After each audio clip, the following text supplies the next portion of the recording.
Well, hello everybody. Welcome to the first ever exhibition race of the Illusion of Gaia Randomizer. My name is Don't Bagumi. I'm the creator of this randomizer, and I'm also very blessed to have been able to work with such wonderful people who have been playtesting this and have been giving their input. It's so exciting now to be able to show it off. To be able to release it live to the public. This randomizer can be downloaded right now for free. Anybody in the world can play it, and you can get it. There's a link on, I believe the command is rando. So if you type in the rando command, it'll bring up both a link to our Discord. You can join the community. You can talk to people that have been playing the game. You can talk to myself. I'm real active on there.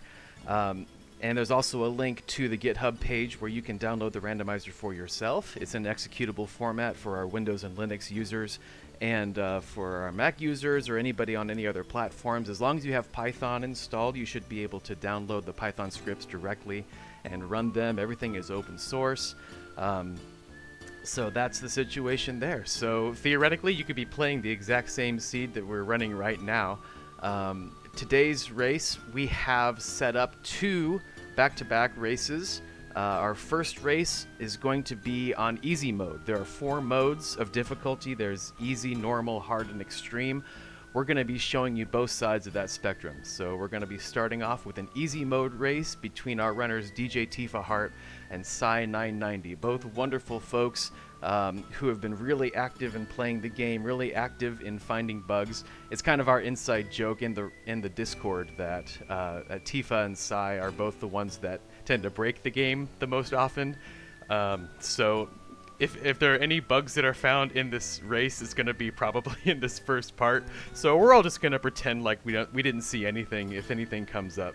But these and other playtesters of the game have been so diligent in just making this the best possible product that it could be. We've been working on this product since February, and we've gone through, I think our last version was 0.8.10 that we were playtesting. So we've gone through a lot of improvements, a lot of bug fixes, and we're finally ready for version 1.0.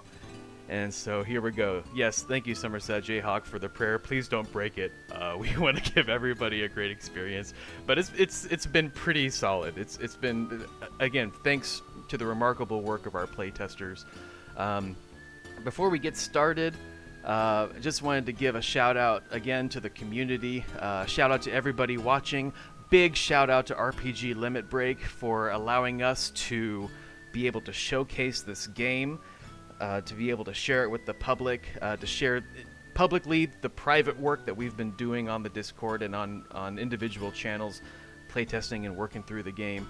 All right, so too much talk, not enough rock. I'm gonna go ahead and give the go ahead to our runners to start their count off.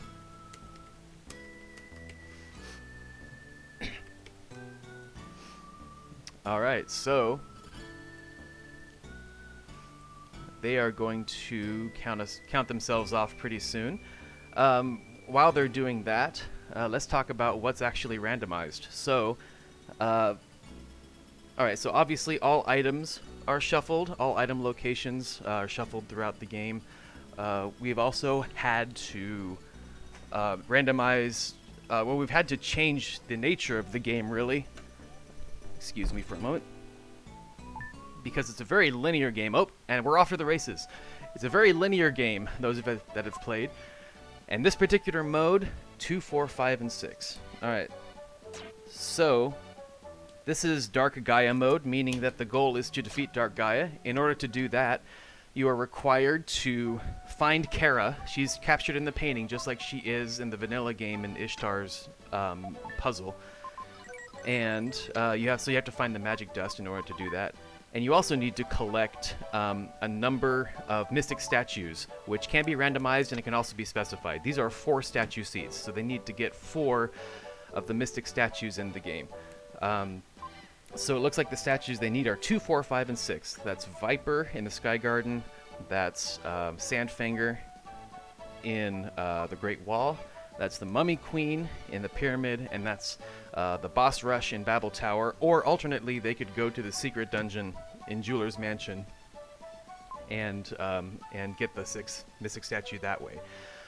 So that's the purpose of the game. That's the goal of the game. Right now, they are just collecting the 4 items in South Cape. In the beginning of the game, the entire Southwest continent is open to them, but they can't get off of the continent until they get one of basically 2 items. They can get the Teapot, which allows them to access Sky Garden early from the Moon Tribe camp, which is where Sai is at right now. They can also find Lola's letter, which in the randomizer teaches them Morse code, and this gives them the ability to communicate with Seth, who in the vanilla game at some point turns into some kind of river monster. The lore's a little spotty, to be honest. But he can take you across the sea, but you need to be able to know Morse code in order to be able to use that. So right now we already have some divergence between the 2 runners. They're looking at the different locations. Sai chose to go to Mood Tribe first and get the 1 item there. And he's going to dip in and get the single item that he can get without the diamond block in Inca Ruins. Tifa, on the other hand, has gone to Edward's Castle, is getting 3 items here. In the vanilla game, you would be stuck here if you didn't have the prison key, but we moved a dark space over into this space. And what we've done with the dark spaces in this game is that you can use any dark space to return to the beginning of the game.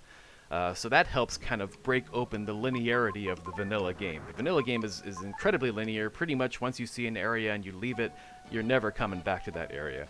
For a randomizer, of course, we had to break that wide open. And so that's what we've done. Some of these items allow you to travel to different locations, different continents, and we'll talk about those once we get those. And as you can see, the jeweler, earlier we talked to the jeweler, we looked at his inventory, and he can give you anything in the game, and even the number of red jewels that you need to turn into him has been randomized as well. I believe there was an important item for them, maybe Lola's Melody or something like that, which opens up Itori Village. So it's kind of neat to be able to peek and to see 6 items right off the bat and know exactly what you need in order to get those items. So that's what they're doing now. It looks like they've kind of flip-flopped a little bit. Tifa's dipping into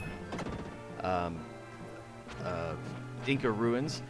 And it looks like, okay, Tifa likes to clear rooms. In the vanilla game, pretty much every room that has enemies in it, if you defeat all the enemies, you get a status upgrade, whether that be health, defense, or strength. In this game, because there are so many upgrades available in the game, making it an open world game makes the balance wildly different from beginning of the game to the end of the game. So we really had to scale back that balance, especially in easy mode. And so in order to counterbalance that, the number of upgrades that are available in this game has been reduced somewhat. And that depends on difficulty. So when you enter a room, you can look at the start menu to determine whether there is a status upgrade available in that room for clearing it. A lot of speedrunners, if you see speedruns of this game, they just skip the upgrades, because what happens is when you defeat the boss over that area, you get all the unused upgrades or the unclaimed upgrades that you would have gotten from clearing rooms. And so Tifa's style is that she likes to get those early upgrades, and so you'll see her clearing rooms, and that's something that's kind of unique to her style of play. So it's really interesting to see runners of different styles approach this game differently. Because it usually takes a while to be able to defeat any of the bosses. A lot of them are hidden behind multiple items, and so you can be an hour or plus into the game before you ever find yourself in a position where you can even defeat one of the bosses and get those upgrades. So that's an interesting little strategy difference between the 2 runners that we have today. Sai tends to kind of skip those upgrades and wait for boss and just kind of hope for the best as far as being able to survive some of the more nasty dungeons later on. Alright, so it looks like Sai has acquired Lola's Melody, which opens up Itori Village. This gives him access to 2 items, assuming that he has picked up an ability, which I believe, I don't know if he has or not, but it looks like he's going to check this dark space for an ability. Let's see if he gets something that allows him to break through this wall. Oh, it looks like he does get an ability. Okay, so in the vanilla game, this is actually exactly where you get Psycho Dash, and it looks like that's what he got right now. So this Psycho Dash is in its vanilla location, and this allows you to break through a wall and get another ability here. Now, the way that the game mechanics work is that actually any of Will's abilities, whether that be Psycho Dash, Psycho Slider, or Spin Dash, any of those that you can get will break any wall that Psycho Dash can. So any ability he would have gotten there would allow him to get this item here. And it looks like Tifa's right on his heels. And that's Lola's letter. Alright, that's one of the two important items that breaks open the game and allows them to leave this continent. So you'll see Sai just use that letter. It essentially says, you know, hey Will, I heard you needed to know Morse code. Uncle Bill knows it. He's enclosed, you know, instructions. And so now he knows Morse code, which means he can go back to South Cape. He can talk to Eric in the Seaside Cave, which allows him to communicate with Seth, who's in River Monster form, and who can take him to a couple locations. He can either take him to the Diamond Coast, or he can take him to Watermia. We'll see which one he chooses right now. Alright, he decides to go to Diamond Coast. Not a bad move. This is earlier in the game. He gets one item to check right here. He's probably going to go to Frisia. He gets 5 free items there. And then from there, he'll either probably dip into Sky Garden or into the Diamond Mine. So that's what we're thinking here. Let's see. Let's talk about some of the custom items in this game. So Frisia is actually a good example where Sai is right now. If you look in one of the trash cans, you get an HP upgrade. And in the game, that's not coded as an item. It just gives you that status upgrade. But so in order to shuffle that in among the items, we had to create custom items that essentially mirror the effect of having a status upgrade. And so you'll see them getting HP jewels, strength jewels, defense jewels. You'll see them getting light jewels, which are Psycho Dash upgrades. You'll see them getting dark jewels, which are Dark Friar upgrades. And these are considered items, and these are shuffled in and amongst all of the item in the pool. You can see we have a little bit of a divergence. Tifa has decided to go to Watermia first. There are 4 items here, and there's a dark space, which it looks like has an ability, so we'll see what she gets here. She gets Spin Dash. This is very nice to get. This allows her to enter into a couple areas that she couldn't before. So we'll see how this divergence treats the two players. We'll see what happens here. Sai's going to dip into Diamond Mine, and this is an interesting gamble because there's essentially 2 branches to this dungeon that you can follow. There's the vanilla original path, which you go down to the very, very end, and if you don't have either Dark Friar or Spin Dash, there's an item you have to leave behind and perhaps come back later to get.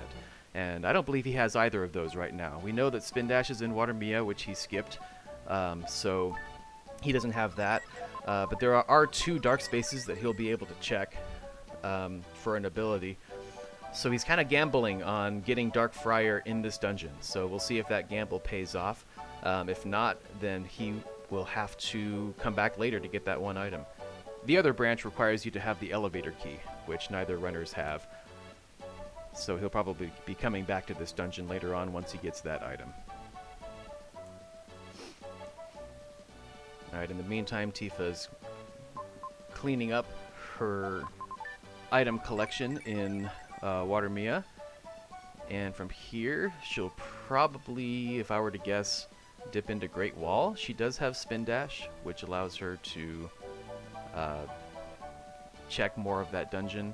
And the other place she would have gone into would be Angel Village, which she can't really do much in until she has Psycho Slider. Oh, she is going to go to Angel Village. There is one dark space that she can check, and there is one item that she can get.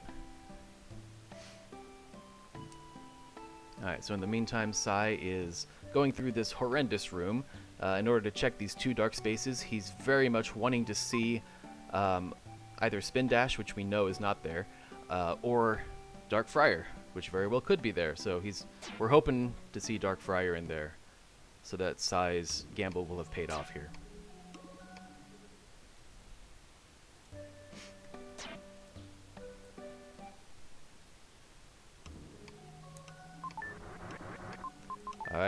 Sai's dipping into his first dark space. Let's see if this has anything for him. Nothing for him there. Okay, so we're hoping to see Dark Friar in this next one. Otherwise, this is gonna hurt him a little bit in the overall time. Oh, it's something. It's something for Friedan. Let's see if it's Dark Friar. Oh, he's charging. That's a good sign. Yes, it is. It is Dark Friar. Sai's gamble is paid off. It allows him to get this last item deep in this dungeon and collect it, and then leave with a clear conscience, knowing that when he gets the elevator key, he can come back and get a few more items. And yes, that is French vanilla Dark Friar. Dark Friar is normally the one that he checked first. Alright, so that was a gamble that paid off for Sai. In the meantime, it looks like Tifa's probably going to be at Sai's heels, and will probably go to the southeast continent of the Diamond Coast. And there she goes.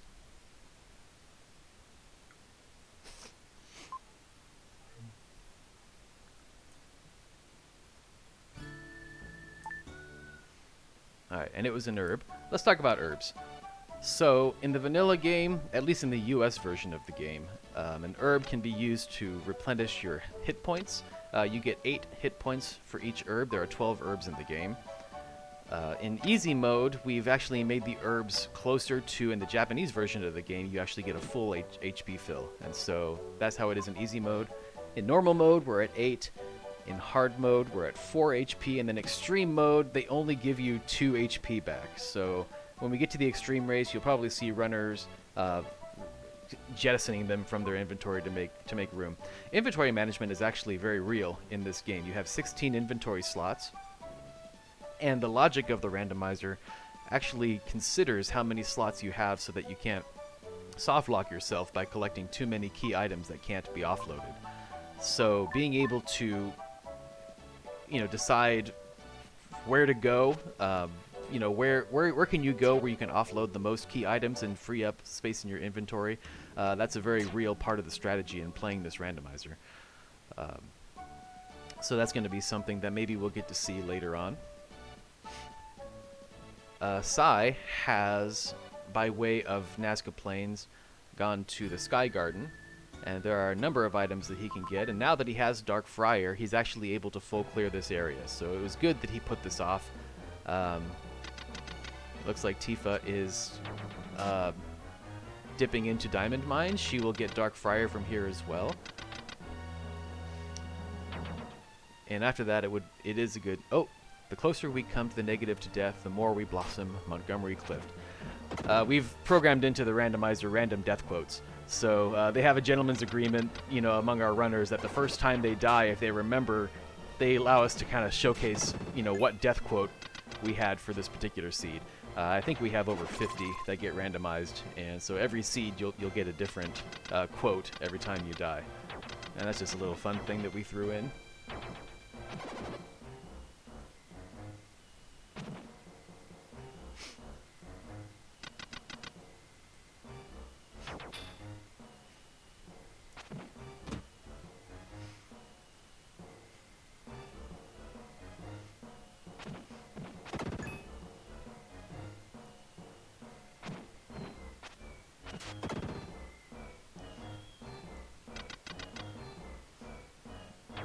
Okay, so Sai found a Dark Friar ability there in Sky Garden.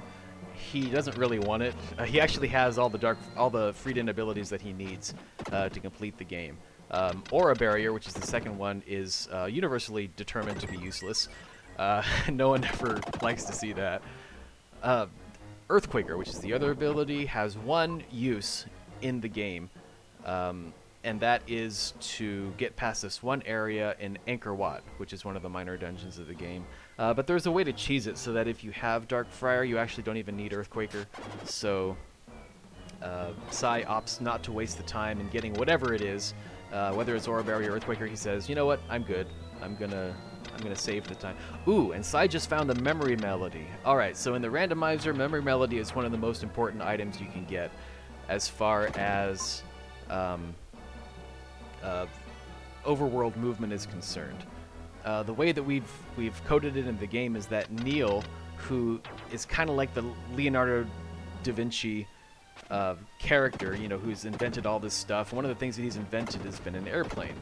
And so the way that we've done it in the rando is he's holed up in his cottage and he's forgotten how to pilot his airplane. And so you need the memory melody in order to jog his memory. And once you do that for him, he's able to fly you pretty much anywhere else in the world. That allows you to access the North Continent with Euro and the dungeons there. Also Tao, which is close to the pyramid, and you can even get to the Tower of Babel. So it opens up a whole lot. Sai can virtually get anywhere in the game now with that item.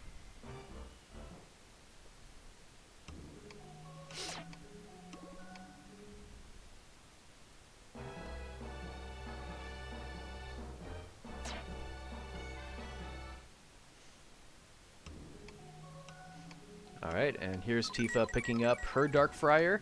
I would be very surprised if she did not, at this moment, go into Sky Garden, because there are, I believe, 8 items in Sky Garden, and if you have Dark Friar, you can get all of them. You actually technically also need a will ability in order to get one of the items. However, there's a real easy way to cheese it without needing an ability at all, and so these guys are speedrunners of the game, so they'll be utilizing some of these vanilla tricks that are existent in the normal game.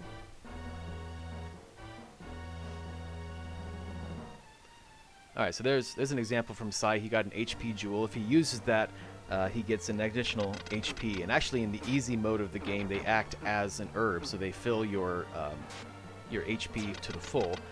In other difficulties, it just gives you the 1 HP that you normally have.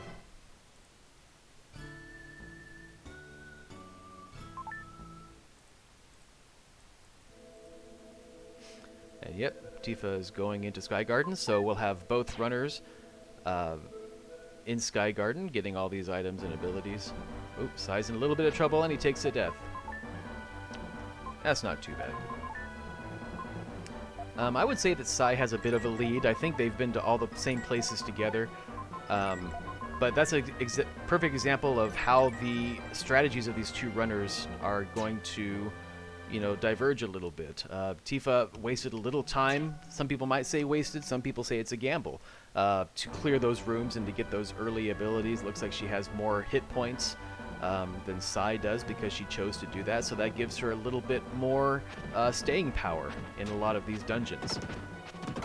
So we'll see ultimately whose strategy ends up paying off the most. Sai did take a death there, so that shows that he is a little bit more vulnerable in choosing to skip those upgrades. A little bit more about the upgrades in the game. We did throttle down the number of upgrades. The dungeons in the game are kind of categorized by the main boss that they're behind. There's Tifa picking up her memory melody, so the seat has opened up completely for both of them. So strength and defense upgrades are much more powerful and much more significant than they are in the vanilla game because everything has been so scaled back as far as balance is concerned.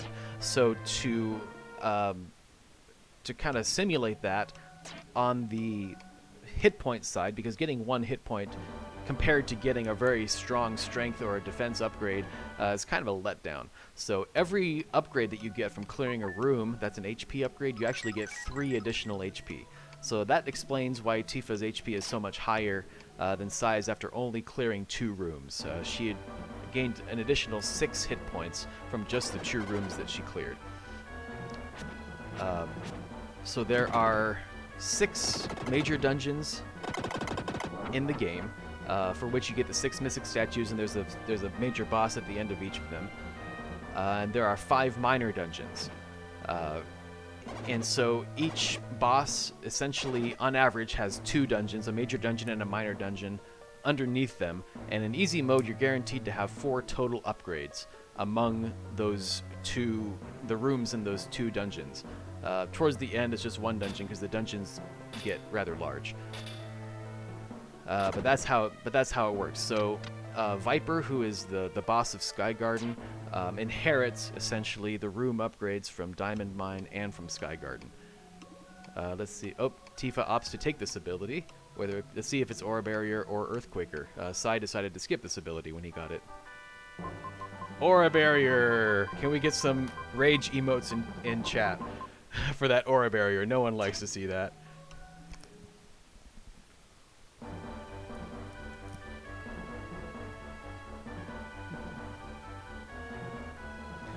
Alright, so here we see Sai going to play his memory melody. Here, let's see if we can get some of this memory melody here. Oh, I wasn't fast enough on the draw here, so yeah, we'll go ahead and move over to Sai because I think he's a little bit ahead. So let's pull up his audio. He decides to go straight to Babel Tower. There's not a whole lot he can do here, but he can get 2 items, and there's one of them. And there's one he gets from running into this force field, which looks like it might be painful. He gets 2 red jewels for his trouble. And now he has to go all the way back to the beginning because there's no way to actually exit this area. So he's going back to South Cape. Probably make his way back to Neil, and I imagine we'll probably either fly to Euro or to Dao. Those are the 2 areas that he hasn't been able to explore yet.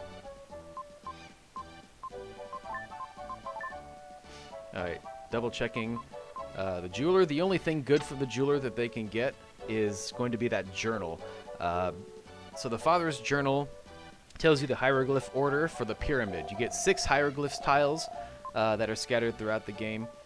And speedrunners of the game in vanilla never bother with the journal because they know the order of the hieroglyphs by heart, and they don't need to worry about it. In the randomizer, the order is actually shuffled, so the Father's Journal, if the 5th Mystic Statue is required, ends up being a required item, because you need it in order to get the actual order. And here we have Sai picking up Spin Dash. He's in Water Mia, I believe. Yeah, because Tifa went there first, she's had that for a while.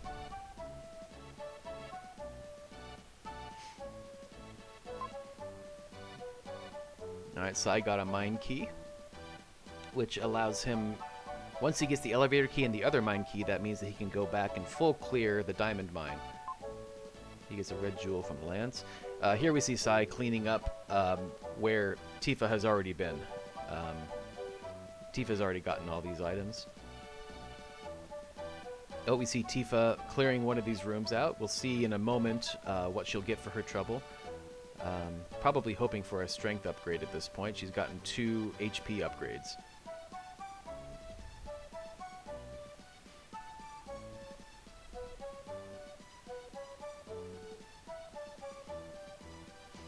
Alright, what else has been randomized in this game? We talked about items and abilities, of course.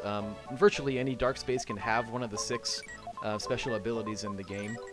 There are some that are set aside that you always need to have open in order for form changes. Here's another difference in strategy, or at least in gameplay between the 2. Sai is very meticulous about how his inventory is laid out, and so he and I kind of have a similar OCD approach to things. Looks like Tifa gets a defense upgrade. She's probably relatively happy about that. It gives her a little bit more staying power. If I were her, I'd be hoping for a strength upgrade. It makes defeating enemies a little faster. So the hieroglyph order has been randomized. In the Inca ruins, there's a room full of golden tiles that you need to be able to stand on the correct tile for, I think, 10 seconds in order to open up the way forward. And there's a melody called the Wind Melody that you have to get to reveal the tile. Again, if you're watching a speedrun of the game, you never see anybody get the Wind Melody because, again, they all know what tile it is, and you just stand on it and move. But that tile has been randomized as well, so that makes the Wind Melody required if Statue 1 in the Incan Ruins is a required statue, which it is not in this seed, so we may not see players go for that or get to use that.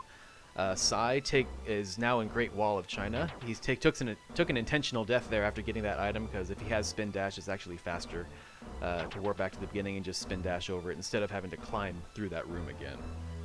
There are 4 items here in the Great Wall, and there's 1 dark space that he can check. and somehow Will survives that fall. Since we're here in Great Wall, I want to talk about how great the music of this game is.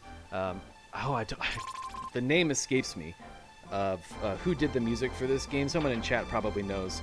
But it's kind of a dark horse in the video game, music world. He didn't do I don't think any other projects other than this. There might be something that he did that I don't remember. But the music in this game is just incredible. I mean, every major dungeon and a couple of minor dungeons have their own custom music. And it's just I've studied music a little bit in my life, and just the skill that he has in using things like dissonance and different time signatures, and it's really, really interesting stuff. One of the reasons why I love this game so much is for the music. And a lot of people, the Great Wall music is their favorite music. Everybody has their own favorite. Mine is Angkor Wat in particular, so whoever gets to Angkor Wat first, you'll see me switch over to them just so we can hear the music. But there really isn't a bad track in this game, in my opinion.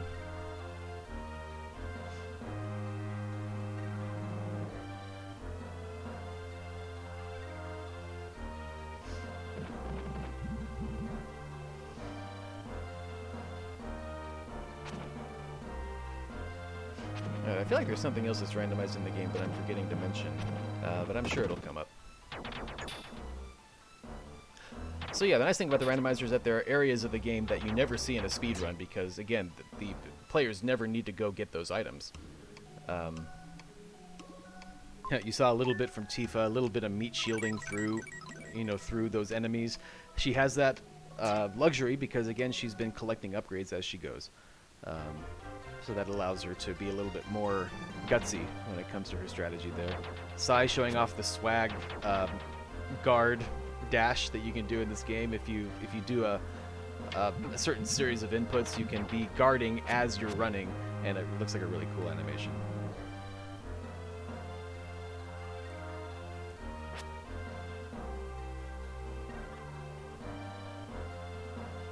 Oh, thank you, Frankenstein. Yes. So, Kara's location.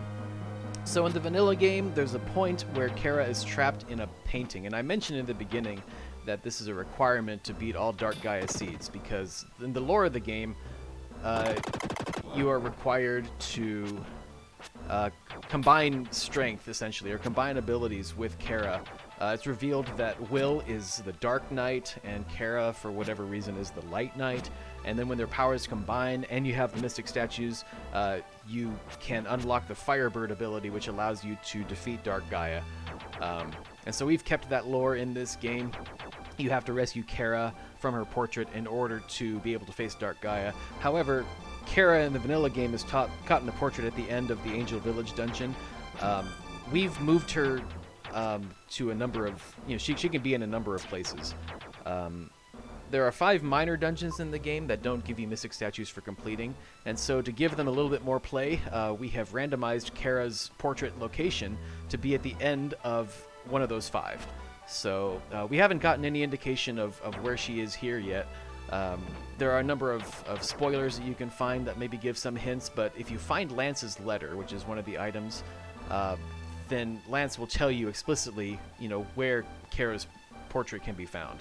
In either the underground tunnel, which is behind Edward's prison, the diamond mine, the Angel Village, which is where she is in the vanilla game, Mount Cress, which is the Mushroom Temple, and Angkor Wat is the 5th place that she could be.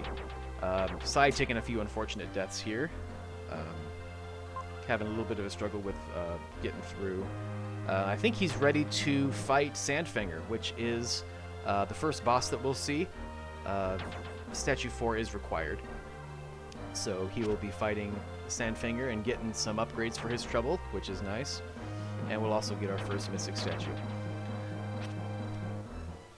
So that's it about Kara. So some of the strategy in determining where to go is whether or not you have the magic dust, because you get to the end of a dungeon that has Kara in it and you don't have the magic dust, you have to wait till you get the magic dust and come all the way back in order to rescue her.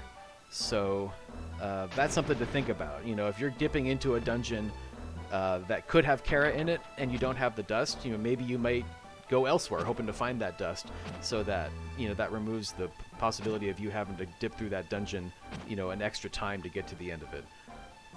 We see Tifa here going through Euro, which is a good call. Euro has, I believe, 7 items in it, one of which is hidden behind the apple, which she has.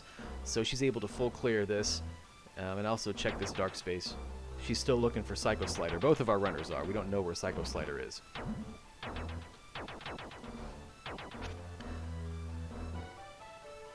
She's also standing in line here. This is something else you'll never see in a speedrun of the game. In the vanilla game, this line takes, I think, 2 minutes to get all the way through, and it's so frustrating for runners that the 100% quote category of this game actually isn't 100% because nobody wants to stand in this line for 2 minutes.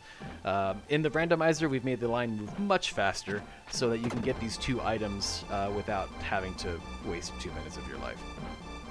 And she gets 2 red jewels for her trouble. Not the best thing in the world to get, but it is important because I know that we have Father's Journal deep in the jeweler rewards. And there's actually, if you get all of the jeweler rewards on the list, you get sent to the secret dungeon, which is Jeweler's Mansion, and there is 1 item there. There's 1 item that could be required. So she'll have to come back here when she has the Gorgon Flower in order to turn those statues back from stone and get an additional item. You're welcome, Solar Cell. My pleasure. Oh yeah, someone mentioned a red jewel hunt. Okay, so both of the races today are going to be Dark Gaia as the mode. All right, we see Sai doing his first boss fight here, getting an egg right away from Trollfanger, Sandfanger. Which is a great start. The egg is the best pattern we want to see. So at the end of this, Sai will have his first Mystic Statue, and will get all the upgrades from the Great Wall of China and from the Angel Dungeon, I believe. It's 2 eggs so far. Good luck, Sai, on this fight. Alright, I was talking about red jewel hunts. Oh, it looks like Tifa has found Psycho Slider, which is good to find. I'm not sure where she is exactly. Okay, so you can choose to do a red jewel hunt, which requires you, or you can choose to do, as we're doing here, Dark Gaia Seed, which requires you to beat a number of bosses. It requires you to find the magic dust to get to the end of one of the minor dungeons. And so that's kind of the standard. Oh, there's the Gorgon Flower for Tifa. That's kind of the standard mode. If you're a little bit newer to the game, you can choose to do a red jewel hunt, or you're just looking for a shorter experience. Depending on the difficulty, you just have to collect a number of red jewels. I think it's 35 jewels for easy, 40 for normal, and then 50 for hard and extreme. And you just talk to the jeweler, and that's the end of the game. So no bosses are necessarily required. It's just kind of a faster experience. For future releases, we would like to have an Randomizer where enemies are shuffled. We'd like to have an entrance randomizer. These are all the kind of things that future releases would like to have. But for now, we have those 2 modes on top of the 4 difficulties. All right, so Sai still does not have Psycho Slider. It looks like it's in Dao Village, which he can get to, but he hasn't had a chance to get there yet. So it looks like he'll be double dipping into Angel. He's getting his one crystal ball here, which he needs 4 of those in order to face Viper, which is a required boss for this seed. He's also going to check this 1 dark space, hoping to see Psycho Slider. He's not going to see it, and he's probably going to just leave right away because there's nothing else he can do here. Tifa's going into the pyramid, which is one of the latest dungeon in the game. She gets an item from this dark space, and if you have the aura, which unlocks Shadow's ability, then she's able to explore more of this dungeon. That's another thing about the randomizer, is that once you find the aura, which is the item that allows Shadow, which is the 3rd form you can fight as. You have Will, Frieden, and Shadow. Once you find the aura, you can use that aura, and it actually unlocks Shadow for any dungeon in the game. So that's kind of a fun thing. You can, if you find the ore early, you can go through some of the early dungeons as Shadow. He gets an extra 1 attack. Actually, he gets an extra 2 attack. Frieden gets extra 1 attack based on will.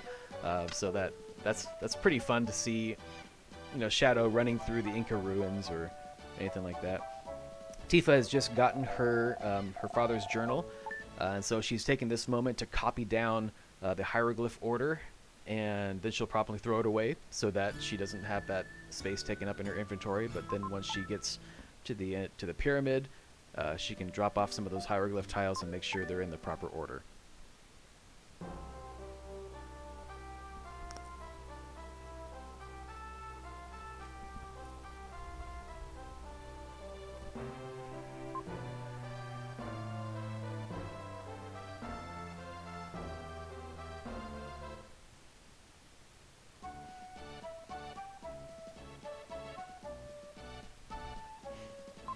Alright, so now Tifa is dipping into Great Wall. Sai has found the magic dust.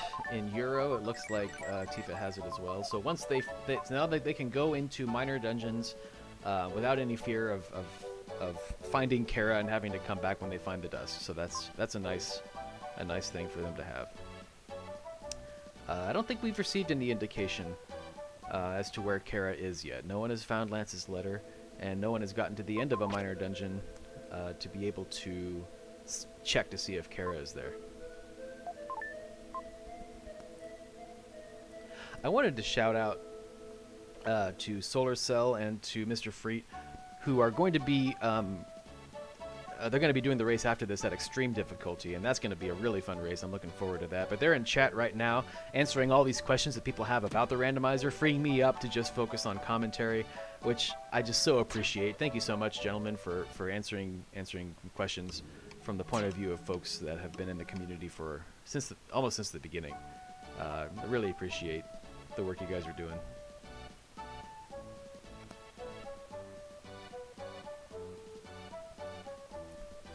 Alright, Tifa just found the prison key, which opens up at least part of Edward's underground tunnel. They still can't get to the end of it, though. In the vanilla game, you have Lily with you. Lily is an NPC, everyone's favorite waifu, who can turn into a flower and can ride around in your pocket. The way that this works in the randomizer is that if she's hanging out in Itori Village, if you find... But she's very upset because the necklace that... ooh, Tifa just missed an item there. Oh, she realizes her mistake and she goes back and get it. Okay, that would be disastrous if she just forgot to pick that up. And it was nothing!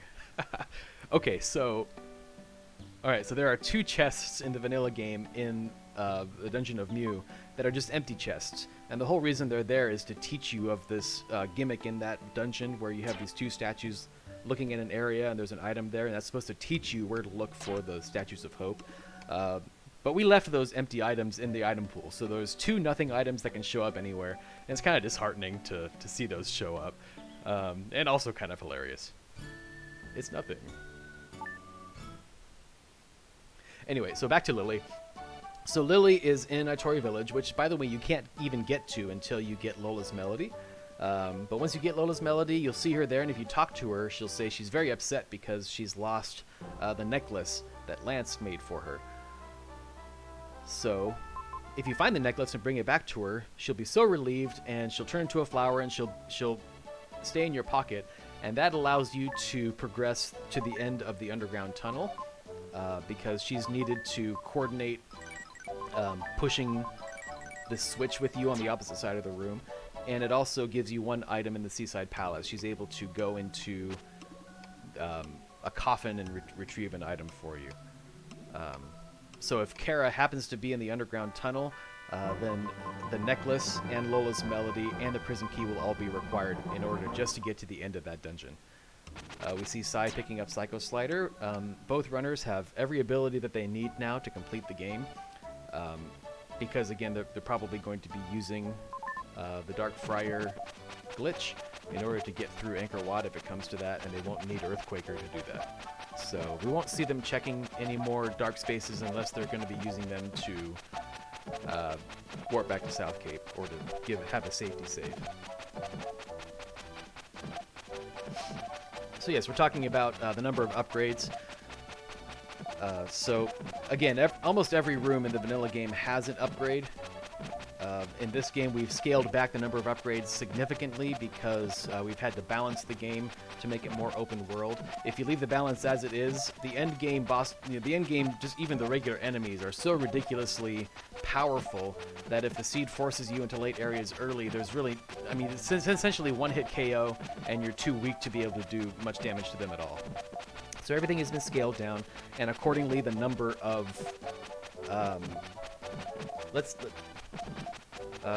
the number of upgrades available in the entire game has been reduced. But as a consequence, they're much more powerful because everything is scaled down. In fact, I mentioned this before, but HP upgrades actually give you 3 HP per room rather than just 1. So the number of upgrades that you get under each boss, which is roughly 2 dungeons worth, is 4 for easy. You get 3 upgrades on normal, 2 upgrades. Ooh, Tifa taking a death there at Sandfinger. That was unfortunate. There were just too many tiny Sandfingers vying for her attention there, so she took a death. That was unfortunate. And then you get only 1 upgrade in Extreme, and actually it's only an HP upgrade. So if you do the math, you start off with 8 HP in Extreme mode. There are 3 HP jewels that you can get that give you 1 HP each in the item pool, and then you get 6 total upgrades for a total of 18. That ends up being, what, a total of 29 hit points out of 40. So Extreme mode can be pretty punishing. Add to that the fact that all of the enemies are scaled up significantly. Even early game enemies, I believe, start at 4 damage. So it gets pretty insane. Pretty extreme, actually, hence the name. Alright, so we see Sai dipping here into Angkor Wat. I believe he can clear this dungeon. He has Psycho Slider and Spin Dash, which he needs to get past this area right here. He also needs Dark Friar or Earthquaker, and he has that, so I think we'll see a full clear here of Angkor Wat. He also has the Magic Dust, so if Kara happens to be in Angkor Wat, then we can take care of that wing of the journey and be done with it. But as promised, we have our audio on Sai's channel, so we can hear this excellent Angkor Wat music. It's my favorite in the game. I'll just give you all a moment to enjoy this music.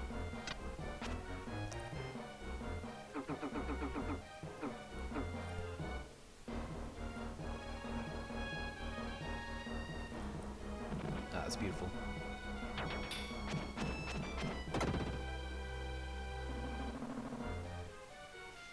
Okay, so in the meantime, we see Tifa going back into Angel Village. She's now going to complete the dungeon now that she has Psycho Slider.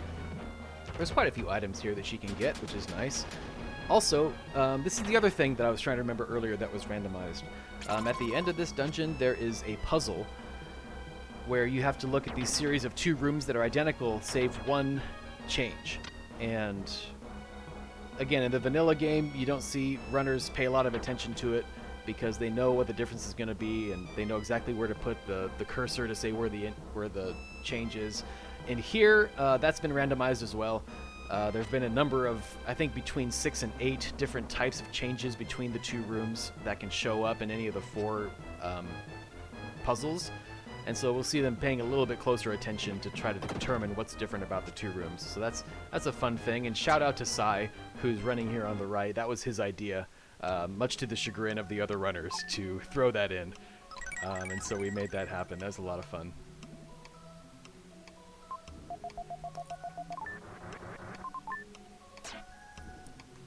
Alright, so Sai is turning into Freedan here so that he can get through this dungeon. Pretty soon we'll see that trick that will allow him to progress in this dungeon even without Earthquaker, which is technically by logic required to get through this area.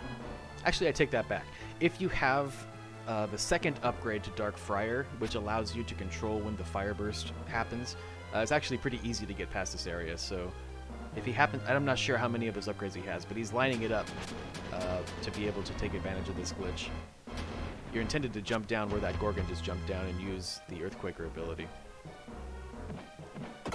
Ooh, we saw Tifa clear that room for an upgrade, and that was an interesting choice because there's no way to get out of this puzzle other than backtracking and taking a death warp. And now she's cleared out that last room with enemies, so she'll have to run through that entire room in order to get to a place where she can take a death warp. So that's a little bit more time there. So far, it looks like Tifa has determined that Kara is not in Angel Village because her portrait was not where it's supposed to be, and she got the second nothing item, which is nice. All right, so here on the left you see the differences. So you look at this first room and you try to find the difference in this room, and it has a different table.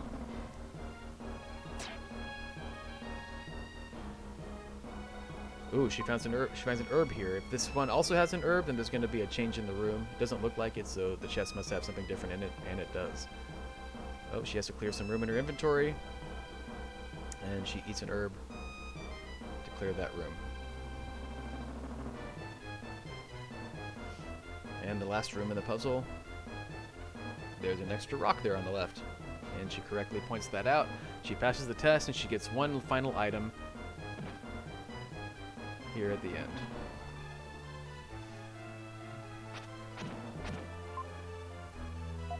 Oh, that answers my question about Dark Jewels. That looks like Sai got his second Friar upgrade right then.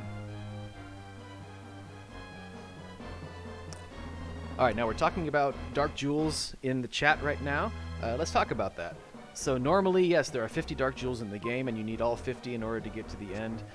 In the randomizer, they've even the numbers required for each intermediate as well as the final reward have all been somewhat randomized. I believe the first reward is 3 in the original game, and it can be between 1 and 3 in the randomizer.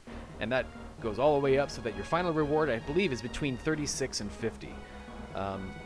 And the likelihood of there being a key item in that area is actually, it actually takes into account the number of red jewels that are required to get there. So if you see a lot of red jewels required to get to the mansion, the likelihood actually goes down that there will be a key item there. But if you see a 36 or a 38 or somewhere in there, then the likelihood is higher that you may be forced to go to the mansion to get that one key item that's in there.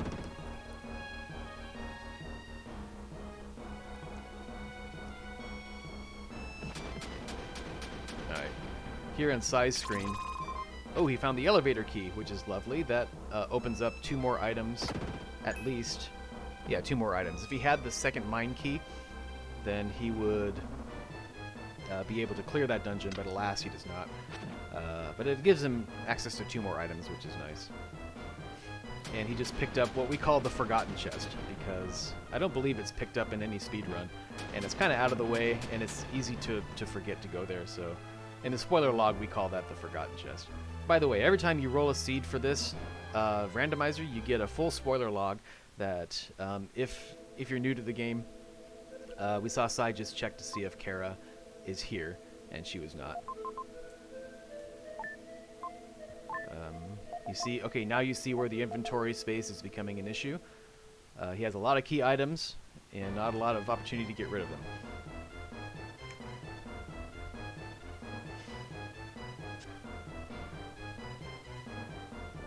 Alright, we see Tifa in the Dungeon of Mu, which has new music, so let's head on over there and listen to this Mu music.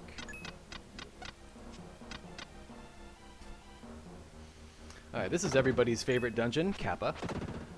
It can be very confusing, especially for new runners, because you have these 3 levels of water that gets removed with these Statues of Hope. Based on the tracker, it looks like Tifa has both Statues of Hope, so she's able to full clear this dungeon. Even though this is not a required dungeon, the vampires are the boss of this dungeon, and I'm sure that once they saw that 3 wasn't required, both Sai and Tifa gave a sigh of relief, because the vampires are notoriously a difficult boss. And they don't have to fight the vampires at all, which is nice. But she has everything to clear everything out of this area, and I believe there are quite a number of items in Mu, so it's worth coming in even if the vampires are not a required boss. Okay. Goatman asks who's currently ahead, and that's it's, you know what, it's so hard to tell with these randomizers, because again, there's so much divergence in just strategies and routing, and sometimes it can pay off, sometimes it can't, sometimes it doesn't. If I were to guess, I would guess Sai might be slightly ahead, but it's really anybody's game at this point. It's hard to tell until we start getting to the end. Looks like Sai is going to be fighting the second boss that we're going to see. He has all 4 crystal balls, which allows him to fight Viper. And it's nice because it clears up a lot of space in his inventory, which we saw him having some issues with that earlier. So we can watch the Viper fight over here.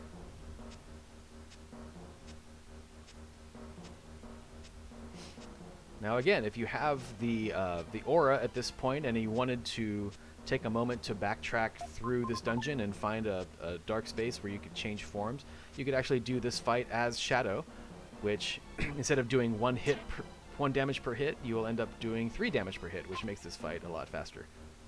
But Sai making quick work of Viper, doing a very solid fight right there, getting his second Mystic statue. All that's left now is 5 and 6, and of course finding out where Kara is, which we still have not found Lance's letter, and we haven't seen her in any of the dungeons we've gotten to the end of, so we're not sure exactly where she is. Alright, Sai is now going through the Seaside Palace. He's a bit under-equipped for this area. He does have the Purification Stone, which allows him to get the item from the NPC that we've lovingly named Buffy, because in the vanilla game, this NPC tells you, it's like, hey, I stole this key from the vampires, and it's like, the vampires are really hard to fight. How did you get this key? And so we named this NPC Buffy after the Vampire Slayer. However, because he does not have the necklace, that means he doesn't have Lily with him, which means that the coffin item will have to go unchecked. And we'll see later whether it becomes necessary to come back here for that one item once the necklace is found. The salt mines, was there talk about what the necklace does? Yes, I mentioned it earlier. Lily can be found in Itori Village, and she's very upset that she lost the necklace that Lance gave her. So if you can find the necklace and bring it to her, then she'll take a ride in your pocket for the rest of the game, and that will allow you to both progress all the way through the underground tunnel behind Edward's prison, and it'll also give you this one item that Sai is going to have to leave behind in the coffin in the Seaside Palace.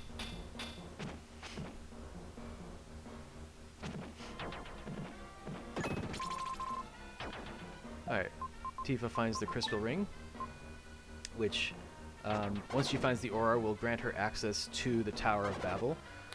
Now I mentioned this earlier in passing, but we can talk about this a little bit more in detail. In the vanilla game, you need the crystal ring in order to enter the Tower of Babel.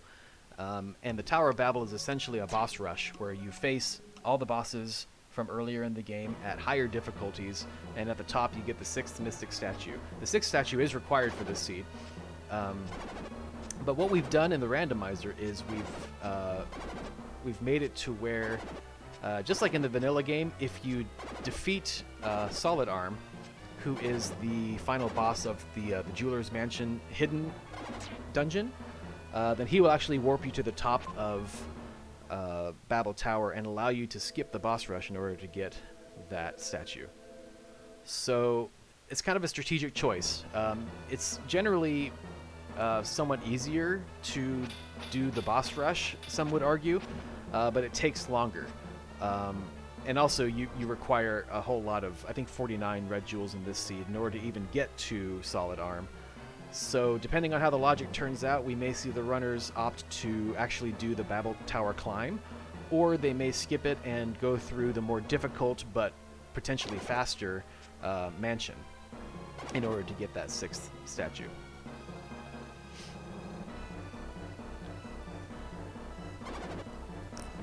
I'm your Huckleberry. Michael Volt calling out the Tombstone reference. Every jeweler, every quote from the jeweler is a Doc Holliday quote from the movie Tombstone. So enjoy that.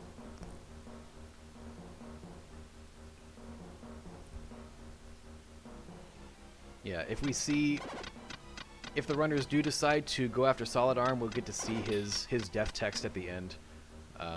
Again, a Doc Holliday quote.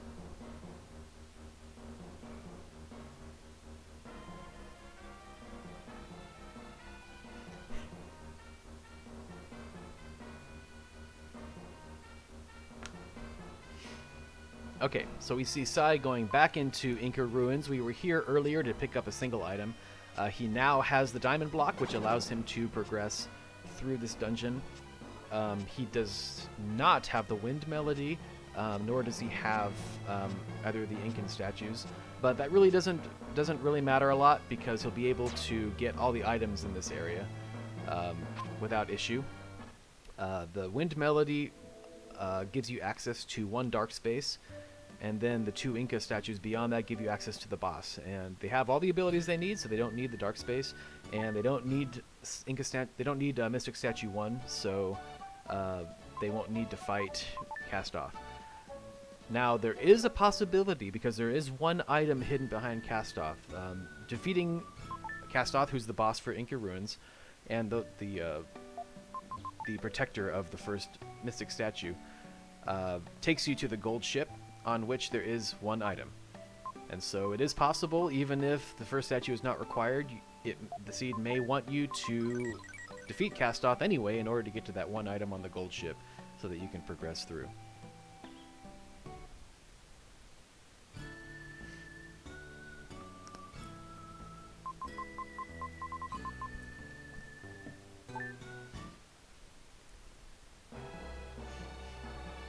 Okay. Let's switch over to Sai so we can listen to the music in this dungeon. I happen to know this is Tifa's favorite music. Here's another room on Sai's screen that you never see in a speedrun.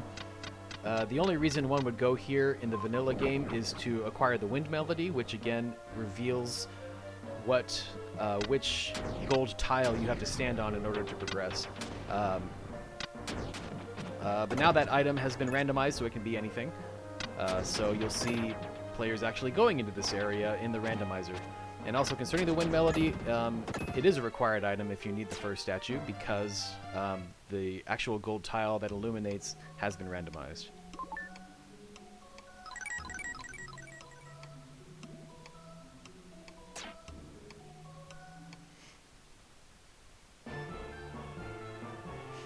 Alright, we see Tifa dipping into Mount Cress. This is considered a minor dungeon. This could have Kara's portrait in it. However, looking at the tracker, it looks like Tifa has not acquired any mushroom drops. So coming here is kind of a gamble. There's 2 items that she can access here without the drops, but that allows her, if she doesn't find any drops here, she has to leave 3 items, each of which is behind a different mushroom drop.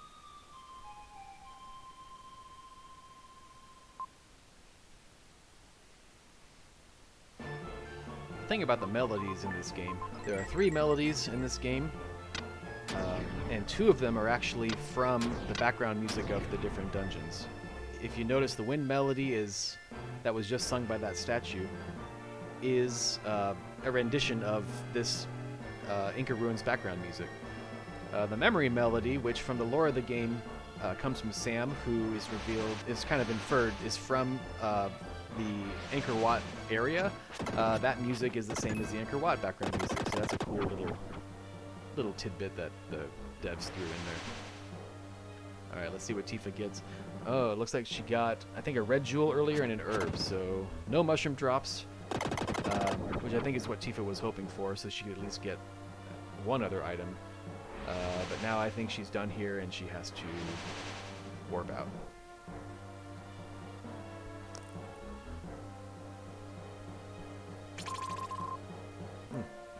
Speaking of mushroom drops, Sai finds mushroom drops in Inca Ruins, and it looks like he has won some already. So if he ever decides to go into Mount Cress, he will have 2 mushroom drops, which will allow him to get at least all but one of the items, which is nice.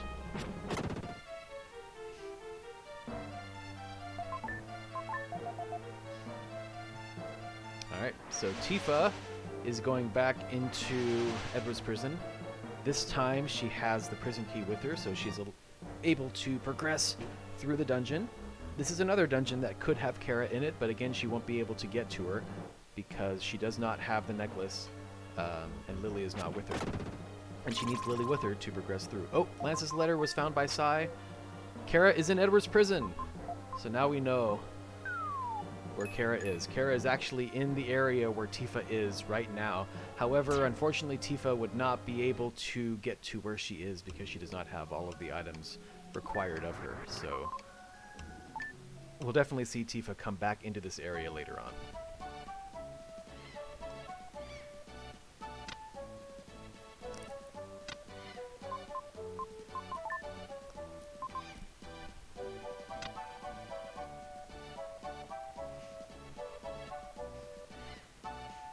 Alright, we see Tifa here getting a chest that no one ever gets in a speedrun. Or maybe they do. I don't remember if this is an herb or a red jewel. You might see this in 100%. But there are a lot of items like that. A lot of item locations that even folks that 100% run this game may not even really know about or remember because they have herbs or they have other items that aren't useful in a speedrun of the game. So that there's a bit of a challenge or a bit of a learning curve to folks maybe picking up this game, even if they know the game. So we have some resources to help folks kind of lower the barrier of entry for folks in this game. One of which is a video tutorial that I put together, so watch at your own risk. I'm not a speedrunner of this game. I'm barely above casual. And I kind of run through and show you explicitly where all the items are in the game. It's very slow because, again, I'm not very good at the game, so the challenge is still out there to someone who knows the randomizer well enough to come up with a better version of the tutorial so that people can learn to play the game. But that at least tells you where all the items are. There's also our Discord. If you type in the command rando in the chat right now, you'll see a link to our Discord. You can join our community, and everybody's super friendly. There's no such thing as a stupid question. Just come and ask. You know, say, hey, how do I get into the game? You know, what do I need to know? We have lots of friendly people who can help you out. More the merrier. You're welcome to come and join us. Thirdly, in the game itself, if you play on easy difficulty, and we might show this off after these runners are done on easy mode, there's actually an in-game tracker that allows you to explore, actually walk through an overworld map of the game and look at the different locations, and it'll tell you how many total items are in that location, how many items you've collected in that location, how many dark spaces are in that location. And so if you get stuck, you can kind of walk around the world and you can see at a glance what items are left for you to go and explore. And so if you feel like you got all the items in an area, but it tells you, hey, you left an item, then that gives you some idea of where you need to go next.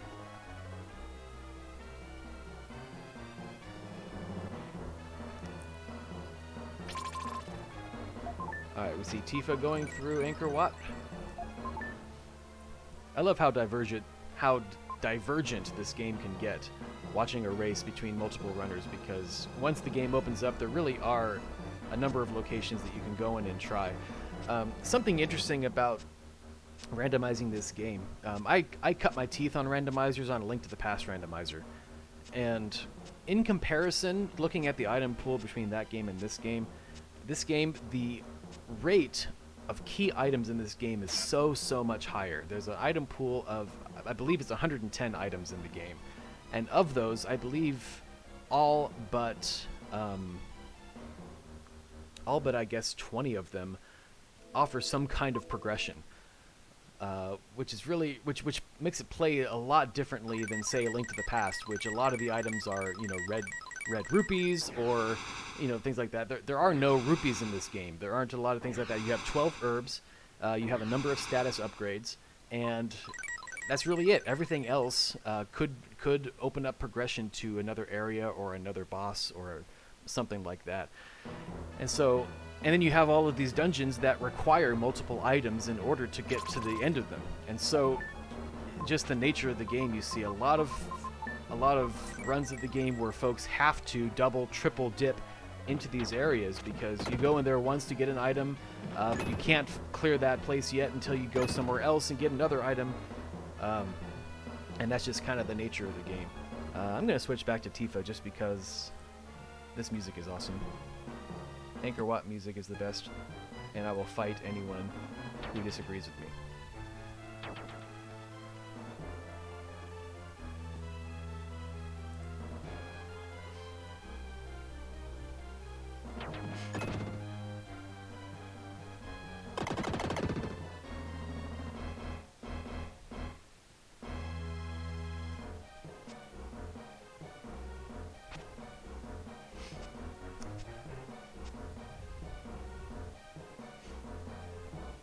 Dinkmaster X says Memory is the best song.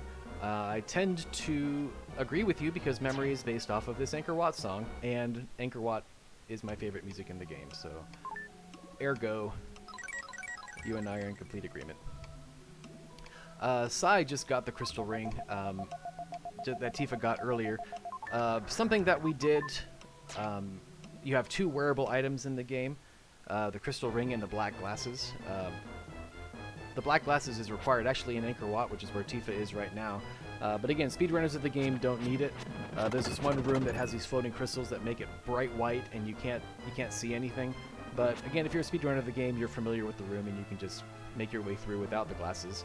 I don't believe anybody's found the glasses yet, so I think Tifa will be running through this room blind, so to speak.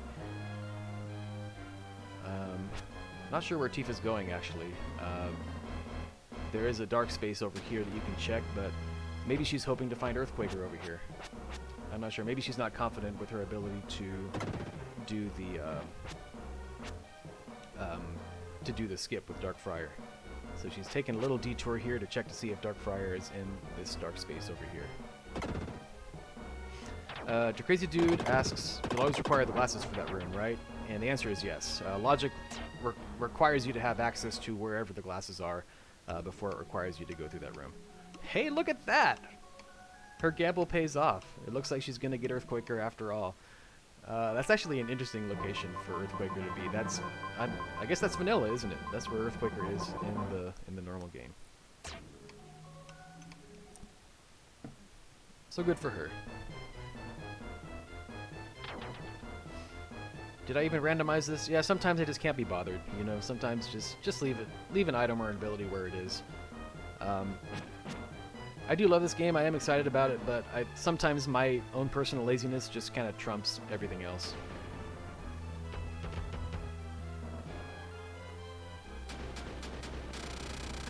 Skeeter Drums asks, Mine Key A, did that used to be Key to the Mine or the Mine Key? Yes. I changed that from... yeah, Key to the Mine or Mine Key. I made them A and B, kind of like the Inca statues are called A and B. Which brings up an interesting aspect of randomizing this game.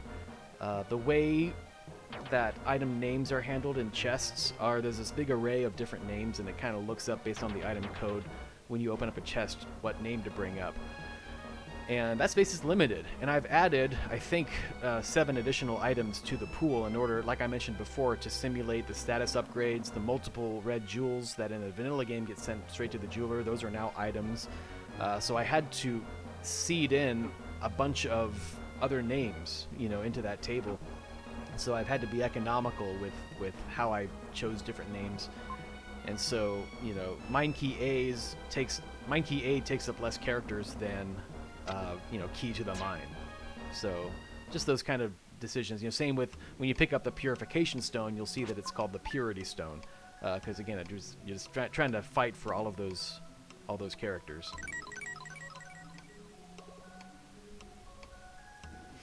All right, so we see Sai. He now has the elevator key and both mine keys, and so he's able to full clear Diamond Mine. He comes back in here to get these additional 2 items, actually 3 items, since he has all the stuff that he needs. He discovers, actually he knows where Kara is. He knows that Kara is in the tunnel because he found Lance's letter. So he didn't expect to see Kara down there in the Diamond Mine, even though conceivably she could have been there. And he found the large roast. Let's talk a little bit more about some of the The large roast is an item that you get in the game, but like a lot of items in this game, it doesn't really offer progression in a way that I guess makes sense. So in the vanilla game, the roast, you get it in Edward's castle, and when you're stuck on the raft with Kara, you use it in order to progress the game. So in a randomizer, when especially we're not going to the raft is completely gone. What do you do with the roast? You know, like how do you use that item and make it useful? Well, we've had to make those kind of creative decisions with a lot of items. One of which being the memory melody, which I mentioned before. We've made that into something where you play that for Neil to jog his memory so that he remembers how to pilot his airplane. The large roast is another one of those. In the game, okay, this is going to be controversial. In the vanilla game, the character of Hamlet, spoiler alert, doesn't quite make it to the end. He's, I guess, consumed in the natives' village. So, in order to progress from the natives' village to Dao, we have opted to have maybe a little bit less barbaric way of doing that, and you can offer them the roast instead of all that happening to Hamlet. So, unfortunately, Hamlet, or fortunately or unfortunately, depending on whether you're a good or a bad person, Hamlet gets to live in the randomizer. So, I guess deal with that.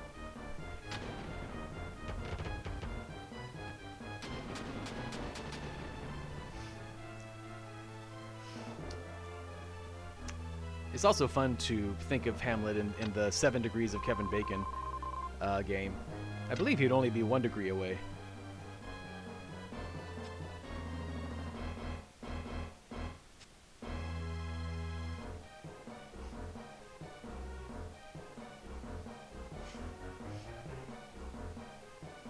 Well, if we pay attention at the end of the credits of this game, you'll notice a mention.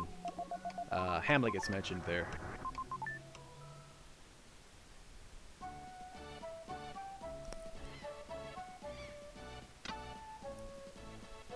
Alright, so we see Sai following in Tifa's footsteps going to Mount Crest. However, he is much better equipped than Tifa was when she came through, because he has 2, and now 3 mushroom drops. He's able to full clear this dungeon and get all the items, whereas Tifa could only get 2 of the 5. And we see Tifa going into the Inca ruins, which from a musical perspective I'm sure makes her happy. As I mentioned before, I know that this is her favorite music.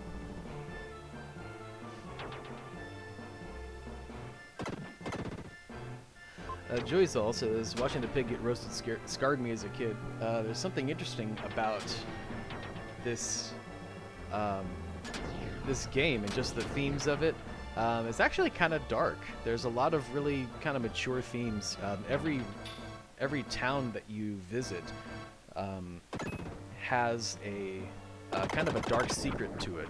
You know, kind of a shady under thing that's happening. You know, you go to Frisia and you have the slave trade going on, and you go to natives' village and you have hunger and poverty and things. You know, so the themes of this game are actually very kind of real. You know, kind of these visceral things, and it's just an interesting.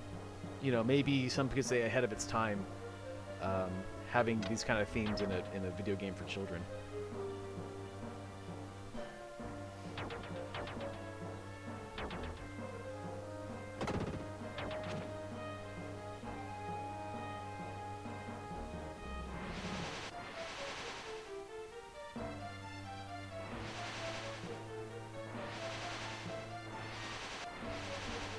Oh, the crazy dude. In the original Japanese, the natives' village is full of cannibals.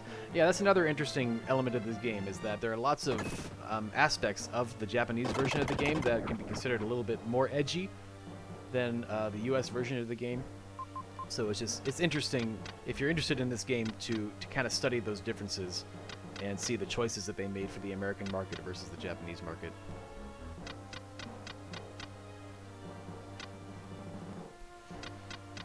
Okay, so it looks like Sai found the aura, which is a required item in the game. You need to have Shadow's form accessible to you in order to find Dark Gaia. So, I'd say Sai is in a pretty good position. He has 2 of the mystic statues.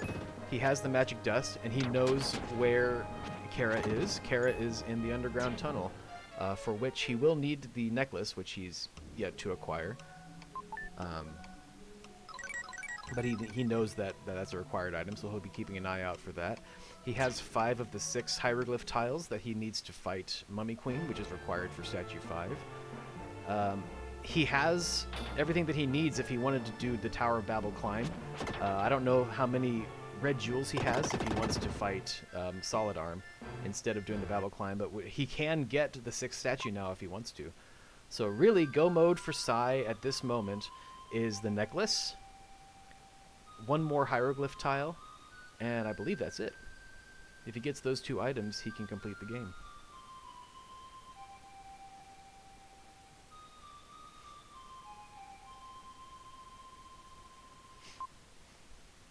Oh, Tifa. Oh. Actually, it's okay. She decides... Okay, so in this particular part of the game where she is the singing statue, if you come here with a full inventory, you actually have to listen to this entire song, and then it'll tell you, hey, your inventory's full. So she was in that situation where she listened to the whole song, inventory's full, now she has to come back and listen to it again and waste a little bit of time for a red jewel. And because statue 6 is required, I know that Tifa prefers to go through the Jeweler's Mansion rather than go through the Babel climb, so that red jewel may not be required, but she made the choice to go for it, even though it took another 30 seconds or so off of her time.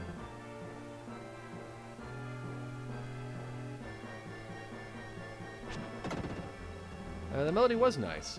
However, Sam plays a different melody in the game. Kappa.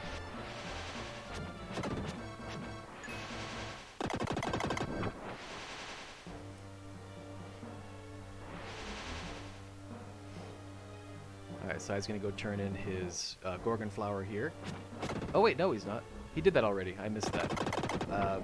He's using his large roast in order to get one of the native villagers to guide him to Dao, and he's going to dip into the pyramid. So here's our first glance into the interior of the pyramid. Sai can actually enter into here now. Tifa just got some mushroom drops, which I'm sure she wished she had had earlier when she was in that dungeon. Alright, so the pyramid has a whopping 12 items in it, which is over 10% of the total items in the game. The pyramid is also hard as heck, especially if you get sent here early. Both of our runners are pretty beefed up at this point. Sai has defeated 2 bosses, and so he has a bunch of status upgrades. He's going to go in here now, and he's going to clear his inventory of these 5 hieroglyphs that he has. Tifa's about to get Lance's letter and find out where Kara is hiding. We know that she's in Edward's prison, in the underground tunnel.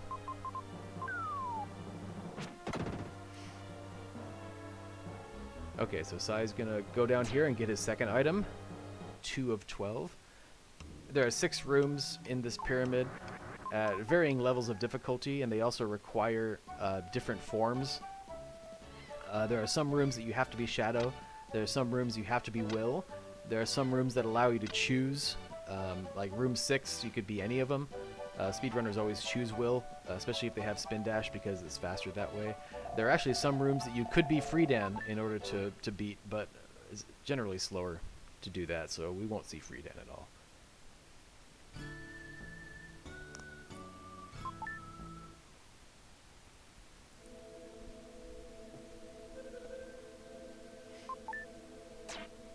Alright, looks like Tifa is off to go fight Viper. Let's switch our audio back over to Sai, since now we have new music. We have pyramid music that we can listen to.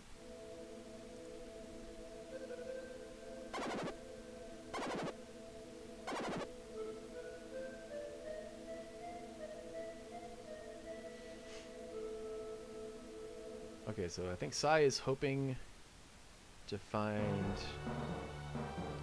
yes, the salt mines, you're correct. Necklace and a hieroglyph tile. That's go mode for Sai.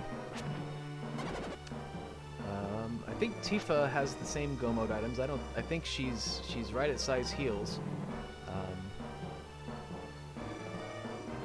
Yeah, I think she's ready to go too when she gets those items. Very nice Viper fight from Tifa as well. GG. And now she has caught up with Sai, at least in terms of... Ooh, Sai was 1 pixel off from being able to enter that door early. That was really close. The pyramid is really cool, technically speaking, to see people speedrun, because there are a lot of really neat tricks, and especially in the speedrun of the game, this is a very dangerous dungeon. You have foregone a lot of status upgrades that you would get from a casual playthrough of the game at this point, so everything hurts a whole lot. One of the rooms, room 3, has what's affectionately known in the speedrunning community as the Killer 6. There are these 6 orbs that kind of block your way, and it's a narrow corridor. There's no way to get around them. You just have to kind of, you know, go in there and brave the shots and hope that they're nice to you, and try to get just on the right pixel so that you can defeat them before they defeat you, and that's just always fun.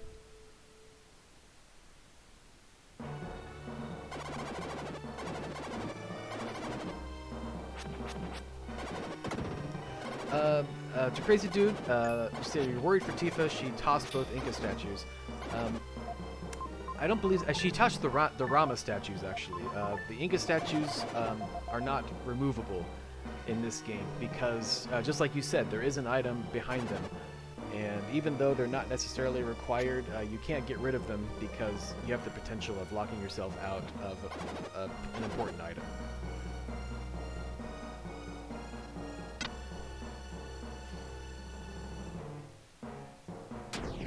Zardhafer Flock asks for what is the necklace needed. The necklace is required in this particular seed because you need to have Lily with you in order to progress through the underground tunnel. There's this room where you have these 2 switches on opposite sides of this corridor, and it's needed, and you need someone with you in order to hit the switches at the same time. And this is the same as the vanilla game. So having the necklace allows Lily to be in your pocket, and that allows her to progress through the underground tunnel, which is where we know Kara is, and you need to be able to rescue Kara from her painting. There's another item that you can get from Seaside Palace, but it may or may not be required depending on where that 6th hieroglyph tile is.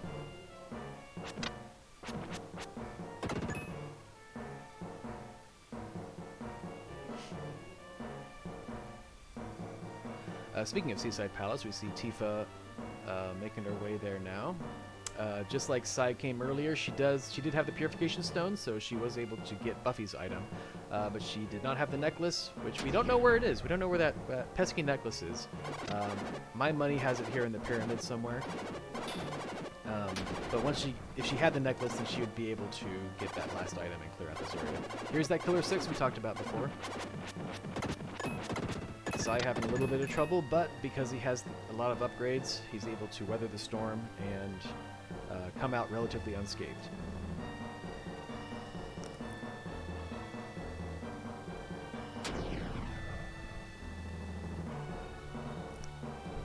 Michael Volt brings up the fisherman in South Cape.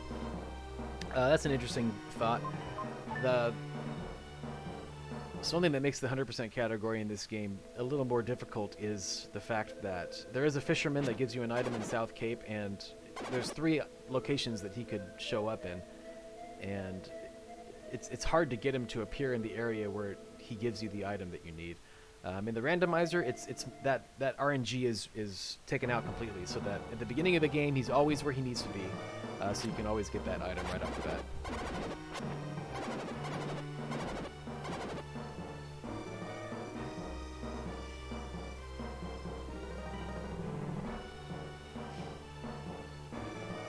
We see Tifa following in Sai's footsteps and clearing out the diamond mine here, getting that item from Sam.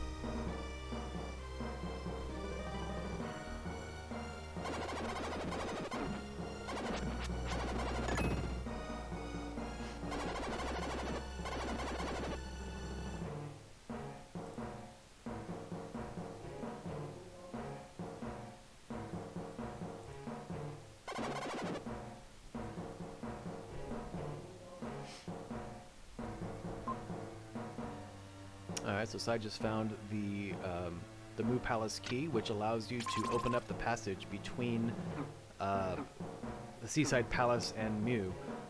Something else that I haven't talked about yet, but that was kind of an interesting challenge in randomizing this game, is that Mu and the Seaside Palace, there's no real way to get there from the overworld. It's very plot-driven.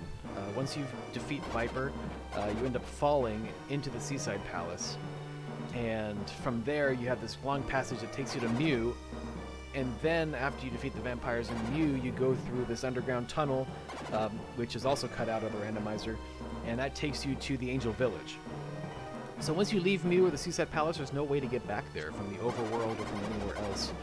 So how do you give access to that in a more open world randomizer like this? Well, what we ended up doing was we actually made that passage between the Seaside Palace and Mu accessible via Angel Village.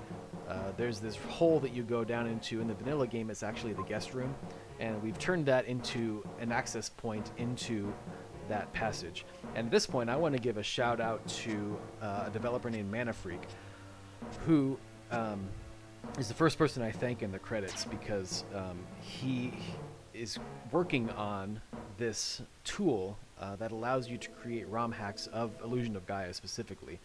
And so he's been working on this for, I believe, for over 6 years. And so by the time, back in February when I had the idea to start this randomizer, I was looking for, I had never worked on any project like this. I'd never done any game. Oh, there's the necklace. Sai found one of the required items, and it looks like he found the last hieroglyph tile. So this is go mode for Sai. So let's go. Let's go. Beat the Mummy Queen and get that last statue and go face Dark Gaia. Anyway, I had never done anything like this before. I have a degree in computer science, and that was really the end of my experience in anything. So the whole game ROM hacking world was just totally new to me, and I was looking for tools, and I found this tool by Mana Freak. You can find his development blog at GaiaTheCreator.blogspot.com, and his tool has just gave me such vast knowledge of how this game's architecture works, and has allowed this game, or this project, excuse me, would not have existed. It would never have gotten off the ground if I had not found his work and if he had not put this work into this game. And so, you know, that his work and his tool allowed me to be able to make those kind of changes like I talked about, like making that Seaside Palace corridor accessible, actually changing the map, which is all compressed. It's all compressed data in the ROM file. There's no way that you can just go in and make changes like that. Like, for instance, adding a door to that corridor that allows you to access the Seaside Palace. I mean, there's just no way to do that unless you know the compression algorithm and all of that. And so just having the ability to do that, those sorts of things, and to understand how, you know, the game is coded, massive thanks and props to Mana Freak. Alright, there's Tifa finding the aura, which is a great find. Yeah, I think my money's on Sai for this race.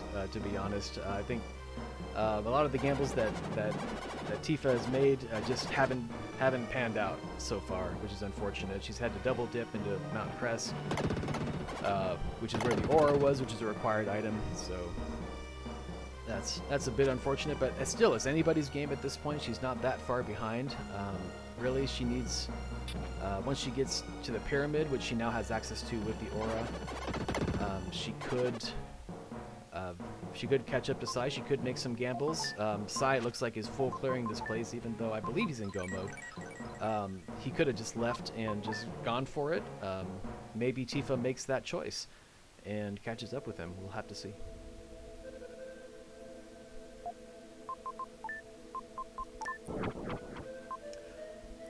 Oh, Solar Cell makes a good point. He may want to fight Solid Arm. He may not have enough red jewels, and so he's red jewel farming, which allows him to skip the Tower of Babel boss rush and instead do the mansion, which again is faster. I'm not sure if it's faster than, you know, he's spending a little bit more time in the pyramid. you know, maybe that makes up for it, maybe it doesn't. I don't know. This is such a new randomizer. It's been really interesting to see the randomizer-specific strats that have come out of this project. You know, to see things that just a regular runner of this game would never have to think of just because of the nature of the randomizer. We have, you know, strats and like techniques and things like that that you just, you know, wouldn't think of coming out of this project. Has been really interesting, and I think it's been satisfying for some of the more seasoned speedrunners of this game that have been involved in it. You know, it kind of breathes new life into the game, which is a great game. I love it a lot, so I think it deserves to have some attention put to it and some of that. We see Sai here on the right. He is fighting the Mummy Queen. It can be a punishing fight. It can be difficult to kind of navigate, you know, these patterns here. So we'll see how this goes.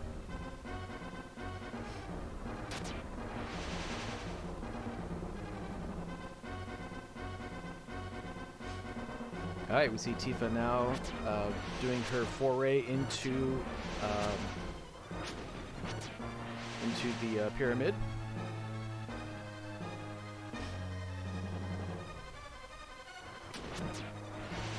All right, so here she's going to find her last hieroglyph tile, and she's also going to find her necklace. So she's gonna find her go mode in this place, and I imagine she'll be at Sai's heels, and we'll fight the Mummy Queen soon thereafter.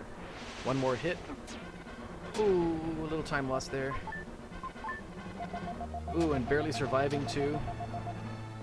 Final hit. There he goes, GG Sai. A little bit of a challenge there, but he made it.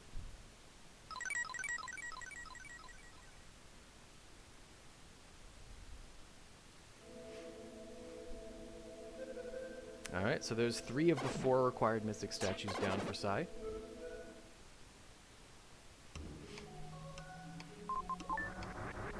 Alright, he's going to probably check with the jeweler and see if he has enough jewels to be sent to his secret dungeon.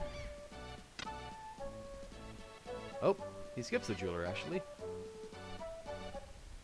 Oh, he's off to go get... Of course, he's off to go get Lily. He still has to rescue Kara. Alright, so he's probably going to go rescue Kara. I believe that gives him access to 2 more items, which could be red jewels, which could be the difference in giving him access to the mansion. Alright, so here he goes to get Lily. Here's your necklace. She jumps in his pocket.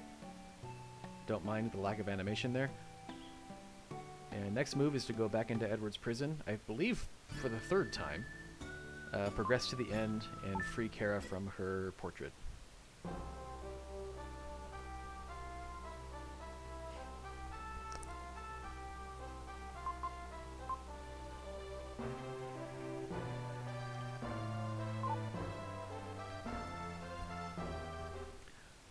I echo Solar Cell's sentiment from earlier. It's lovely to see people's reaction when they first come into chat, seeing that there's an Illusion of Gaia randomizer. And their surprise is not unfounded.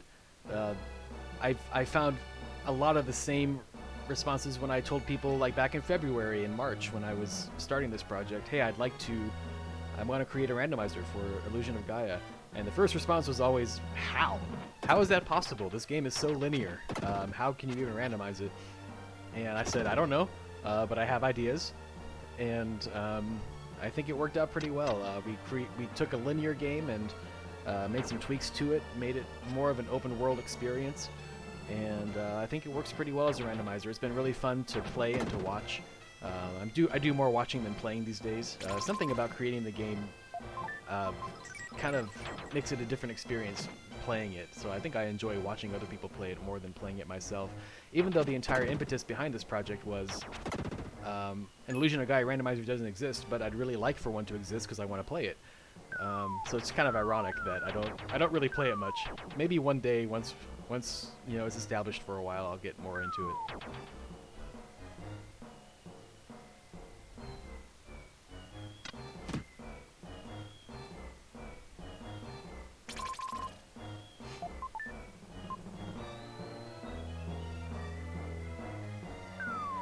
Thank you, Joselle. I appreciate the compliment.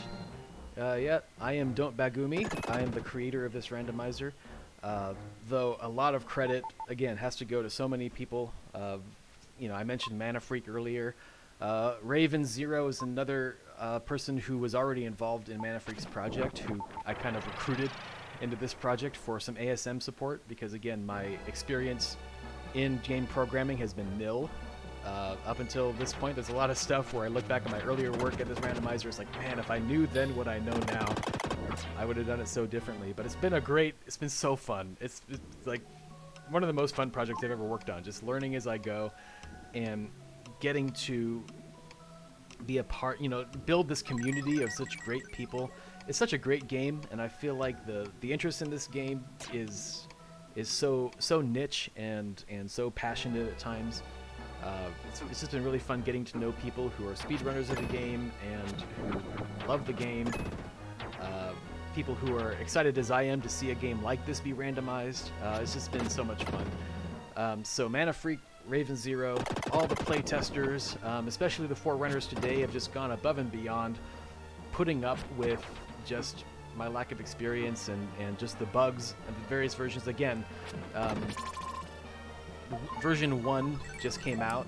Before that, I think we got up to version 0.8.10. So there's been a lot of permutations, a lot of bug fixes, and just the patience of these folks who have helped me develop this game and who have given me input. It's just been incredible. It really takes a village. Alright, so here outside there's Kara's portrait, and he uses the magic dust and freezer from the portrait. Once he gets the 6th mystic statue, he'll be ready to face Dark Gaia.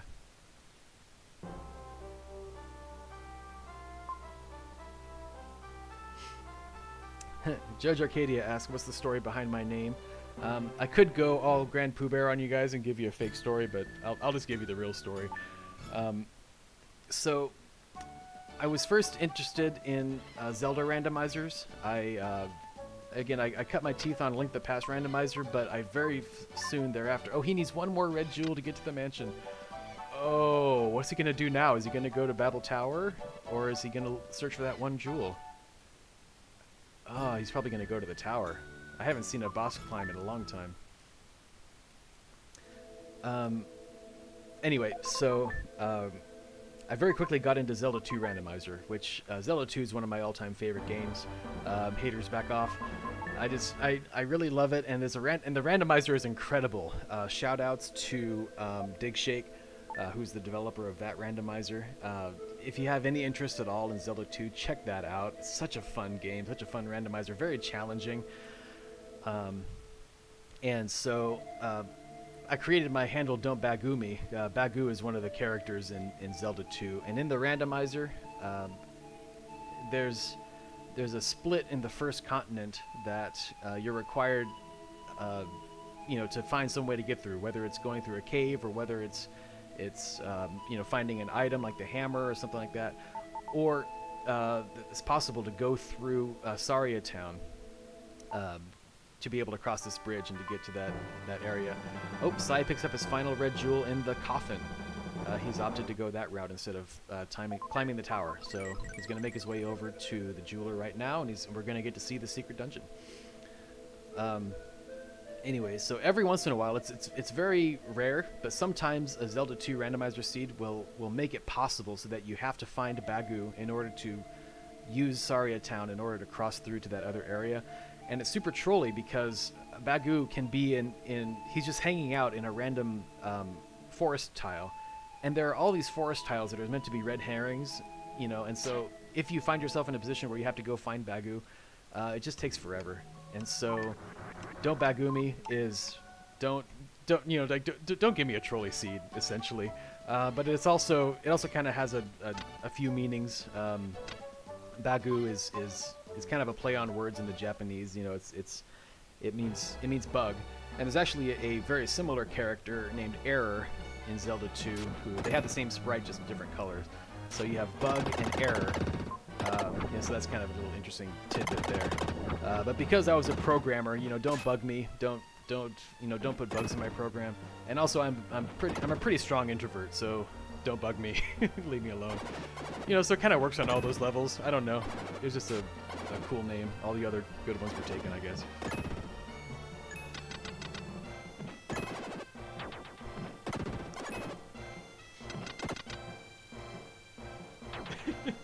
I like Somerset's story better, actually. I think I'll start telling that story.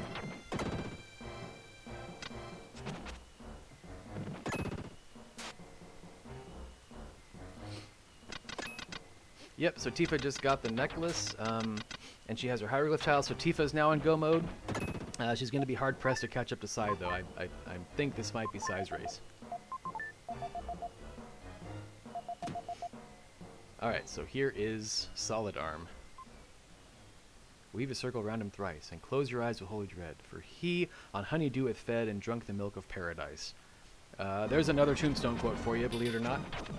Everything that the jeweler / Solid Arm says, as I mentioned before, is a Doc Holliday quote from the movie Tombstone. Now, this boss is terrifying as a kid, and he's much more tame when you learn how to cheese him like this. And in the meantime, Tifa is fighting the Mummy Queen, so we have simultaneous boss fights going on here. This is fun.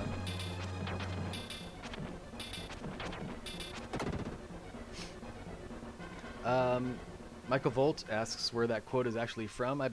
It's in the beginning of the... It's near in the beginning when... when Doc Holliday meets Johnny Ringo, and they're kind of intellectually sparring in the bar. And, you know, they're kind of quoting... you know, poetry back and forth and things like that. That's one of the poems that he quotes. Alright, so Sai is off to collect his final mystic statue here. And then he's going to go straight back to the dark space. And once he gets all the items, Gaia will ask him if he wants to face Dark Gaia, and he can just send him off to go complete the game.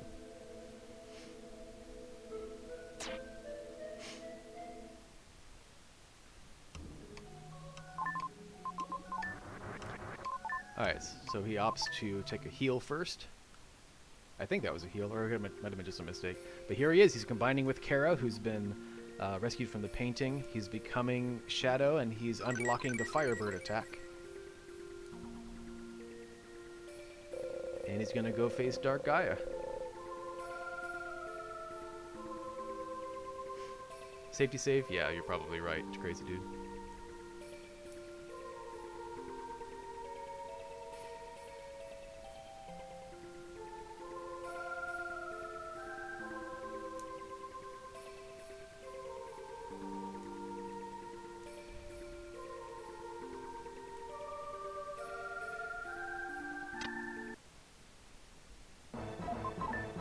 Well, now y'all are getting me to question my pull of quote from Tombstone. I'm going to have to go and verify that.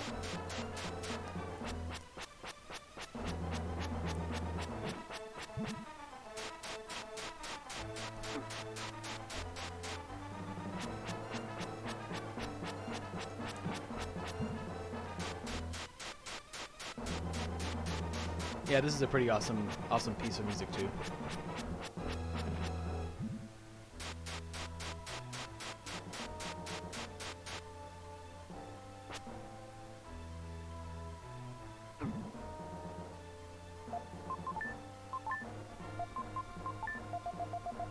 Oh, looks like Sai took a hit trying to swag kill the comet there, so that's fine. We'll all just pretend like we didn't see that.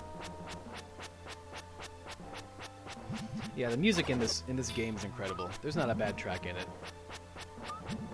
Did anybody look up the name of the composer of this game? I was talking about it earlier, and the name is escaping me, but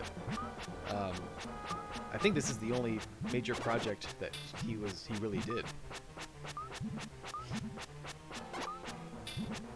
In Vino Veritas. I love that people are getting the Tombstone quotes.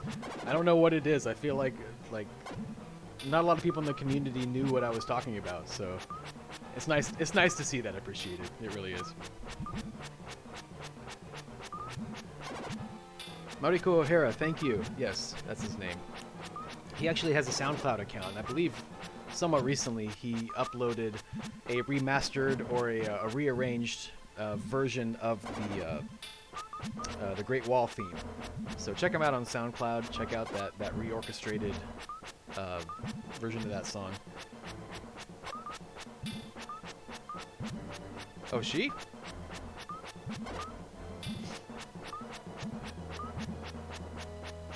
Did I mess up the gender? Oh. All right. GG Psy. All right, there we go. Illusion of Gaia Randomizer. Easy difficulty in 1 hour and 45 minutes, 57 seconds for Psy 990. Good game indeed. That's a really quick seed. A lot of seeds have kind of been averaging around the 2-hour mark. So it's been a pretty quick space seed here. We're going to see if Psy is going to jump into voice chat here. Hopefully we'll get to interview him pretty soon.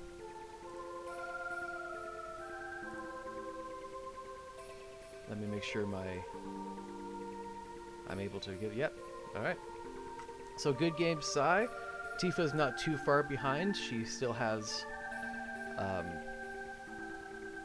okay, so she has to go get Kara. She's on her way to go do that right now. And then she has to go beat Solid Arm. Thanks to all the amazing playtesters, indeed. Yep. Raven Zero for ASM support for assembly programming really helped me kind of learn how to do this, because again, this is brand new for me.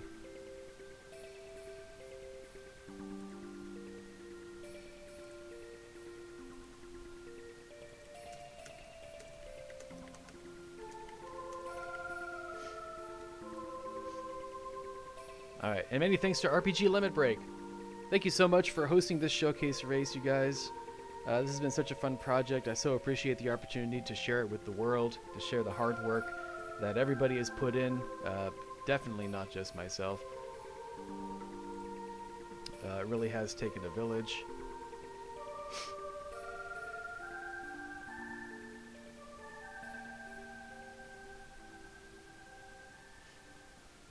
Oh, the crazy dude coming through with the actual name. Yoshiro Kawasaki. There it is. Okay.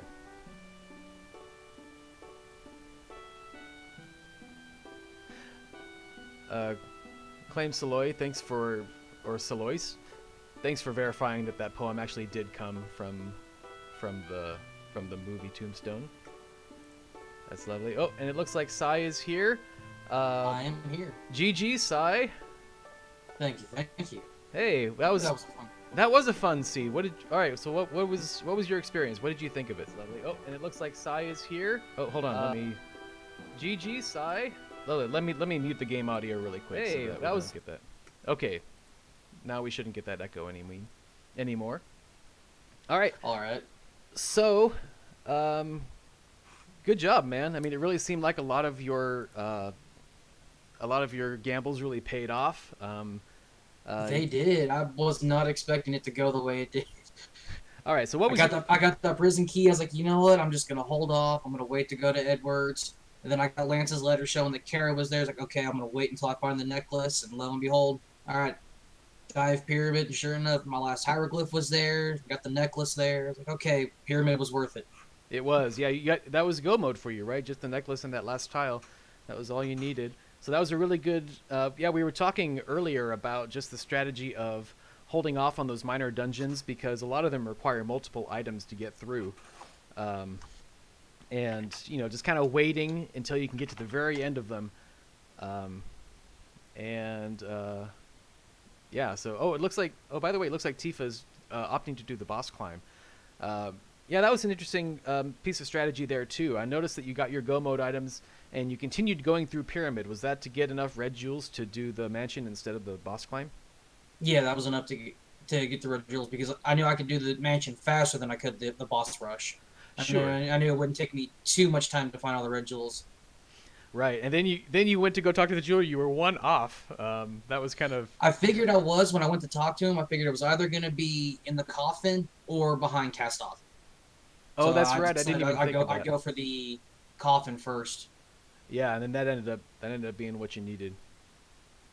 Actually, maybe both of those places would have had red jewels because 49 were required, but there are 50 in the item Oh, pool. I never found the black glasses. Oh, that's right. We never found the black glasses, so that was either in the mansion or it was, like you said, on the gold ship behind Castoff.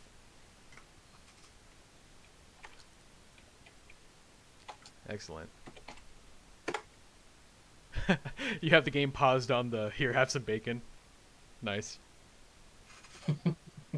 That's a nice choice. Here, have some bacon. You gotta have bacon. You gotta have bacon. I mean, that's not a. Oh wait, did you think we were talking about? Oh, you thought we were talking about Hamlet. I was just thinking that was just some random bacon he happened to have in his pocket.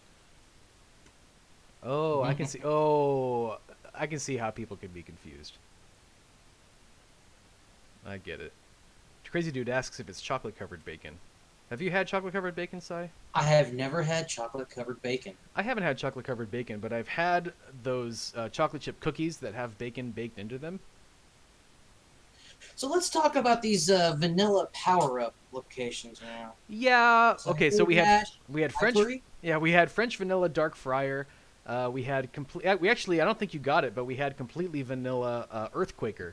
Tifa actually went over there in Angkor Wat and got it there. What else were you think? Oh, we got Psycho Dash in the vanilla location. Yeah, Psycho Dash in the vanilla location. Yeah. Was this even randomized? I know. I said at the time, sometimes I just can't be bothered. Sometimes you just can't be bothered to randomize everything. You just got to leave some stuff, just where they are. My laziness really does kind of, I think, get in the way of the quality of the game sometimes. Oh no, it was still a great seed. It was a great seed. I mean, 145, that's a phenomenal time. I don't know if I've seen it that... oh, wait. What was the shortest time you got? It was like was it a 130 or... 131 and some change. 131, but most of them have been around 2 hours, so that's kind of... Yeah, they're usually around the uncommon. 152 hour mark. Mm-hmm. Solar says, so help me if Slider is early on. Do you want to explain, Sai, what he means by that? Well, when you get the slider, it does not allow you to do the ramp jump the conventional way we do in 80%, which the smaller ramps are just a one-tile area, so if you jump attack over them, you can clear the ramp. Well, the slider, it normally prevents you from doing that. However, there is a frame-perfect trick that you can do to clear it. But like I said, it's frame perfect, and it's kind of a pain to get at times. Yeah, shoutouts to Sai990 for even pointing out to some of our seasoned speedrunners that that's even a possibility. Thank my curiosity on that one. Well, sure. And this is something else we talked about, is that it's been really interesting and fun to see the just kind of the rando specific strats that have come out of this project. There's a lot of things about the randomizer that you would never see in a vanilla run of this game, and so we've had a lot of brainstorming sessions where people who are really familiar with the game, speedrunners of the game, would say it's like, okay, well, is it possible to, like you said, utilize this glitch even after we get Slider? You would never have Slider in that area in the game, but just necessity is the mother of invention, and that's been a really fun and fulfilling part for me. And another thing is getting both Dark Jewels before doing Earthquaker Skip allows us to cheese that a little bit easier. Yes, and I believe in the vanilla game you do have access to both of those upgrades. It just takes longer, and so you never see speedrunners do it that way. Is that correct? Yeah, it's a time issue at that point. Right. Yeah, because I think you would have to. Would you have to stand in line in Euro to make that happen, or would you have to get enough red jewels to get it from the jeweler? Both. You have to do both of those. Wow. Yeah. Yep. So that explains why that doesn't happen. Yeah, nobody wants to wait in line. Yeah. I see Tifa's on the Mummy Queen now. Yep, she's on the final Mummy Queen. Let's see. Ooh, cutting it close there. That Mummy Queen just with that RNG just out of range, but she gets her kill. There we go. So she'll get her her 6th statue. Uh, Shout out to anybody in chat who can figure out where this quote from Ullman comes from. It's kind of a deep, Yeah, it went over my head. kind of a deep pull, but we'll see if anybody uh, sees what we're talking about here. Now, did you go over the stat randomization between the modes? I did, yeah, and about how Easy has 16. Wait, no. What's 4 times 6? 24. Has 24 total upgrades in the game. Certain number of strength, defense, and HP upgrades. Normal mode, you get 3 per boss. Hard mode, you get 2 per boss. In extreme, you only get 1 per boss, and that's only going to be an HP upgrade. There aren't any room clearing defense or strength upgrades that you get in extreme mode. And I'm really looking forward to seeing the extreme race between Solar Cell and Mr. Freet. We'll have that coming up here relatively soon. We'll have a short break. Once Tifa's done here, she's taking a safety save as well. Yeah, I'm looking forward to that race. Oh, so am I. I'll introduce them later, but the mashup is incredible. Solar Cell is an established speedrunner of this game. He just recently broke the 2-hour barrier. GG on that on his any % run, which is incredible. I mean, that's just an awesome accomplishment. Mr. Freet is a fresh face in the speedrunning community of this game, and actually in any speedrunning community. He got interested in the randomizer, and that sort of, I feel like we kind of witnessed him become a speedrunner before our very eyes, you know, and he translated that into any %. I believe he's only been working on actually speedrunning this game for maybe a couple months, and his PB is already 2 minutes and 6 seconds, or 2 hours and 6 minutes. Is that? I think that's correct. Which is an incredible accomplishment, and so I'm really looking forward to that race. The execution of both gentlemen is just on point. And this is a really difficult game with the movement mechanics to really get smooth, you know, to really get to the place where you can do a sub 2 or even a 206 like Mr. Freet has done. While we're waiting for Tifa, Sai, what do you say we get ready to maybe show off some of the tutorial features of easy mode for the folks? What do you think of that? Sure, I can get set up to where I can. I'll be right there in South Cape. Sure. Okay. Yeah. So go ahead and start getting that set up while Tifa's cleaning up her Dark Gaia fight. Okay, so what I'm talking about is so for easy mode, to kind of help folks that are new to the randomizer. Again, there are a lot of item locations that even experienced runners of the game may not think of on a regular basis because, you know, they never go there. There's no reason to go there in a game. But in a randomizer, they could have anything. You know, it could have an important, you know, key item. So you have to know every location. So to help folks with that, in easy mode, there's actually a map level tutorial where you can run around the overworld map and you can visit different locations, and it'll tell you how many items are in that location. It can tell you how many items you've already collected, so you can kind of see at a glance if you're stuck. You know, oh, I missed an item here. I can go check that out. Oh, there we go, Tifa. GG. 1 hour, 59 minutes. Dark Gaia down. Still got the sub 2. Still got a sub 2. Yeah, which is good. Good for this randomizer. GG Tifa. I don't believe Tifa will be joining us here in voice chat, but good game to her. If she can hear me. All right, so now that Tifa's finished, let's show it off. All right. Okay, Let's see here. yeah, you probably have to unpause my stream to get it to come back up. There you go. Oh, do I have you? I don't. Okay. Did I have you paused? There we go. I'm not sure. Okay. All right. Yeah, So you had me paused. interesting. The first thing I'll show off is the tutorial book here. Okay, If cool. you want to go ahead and explain that. Sure. Okay, so this is in all difficulties. Um, there's this non-player character that's standing in front of the school. You can talk to him at any difficulty, and he'll ask you if you want a tutorial of the game. And if you say yes, he'll give you a blue journal. This is actually one of the unused items in the game. There are like 2 or 3 items that were written into the game, but that they didn't end up using. So there's the blue journal, and if you open it up, it tells you. Go ahead and open that up, Sai, and it gives you 3 options of what you can do. You can look into how do you beat the game, how do you explore the world, and then what if I'm stuck.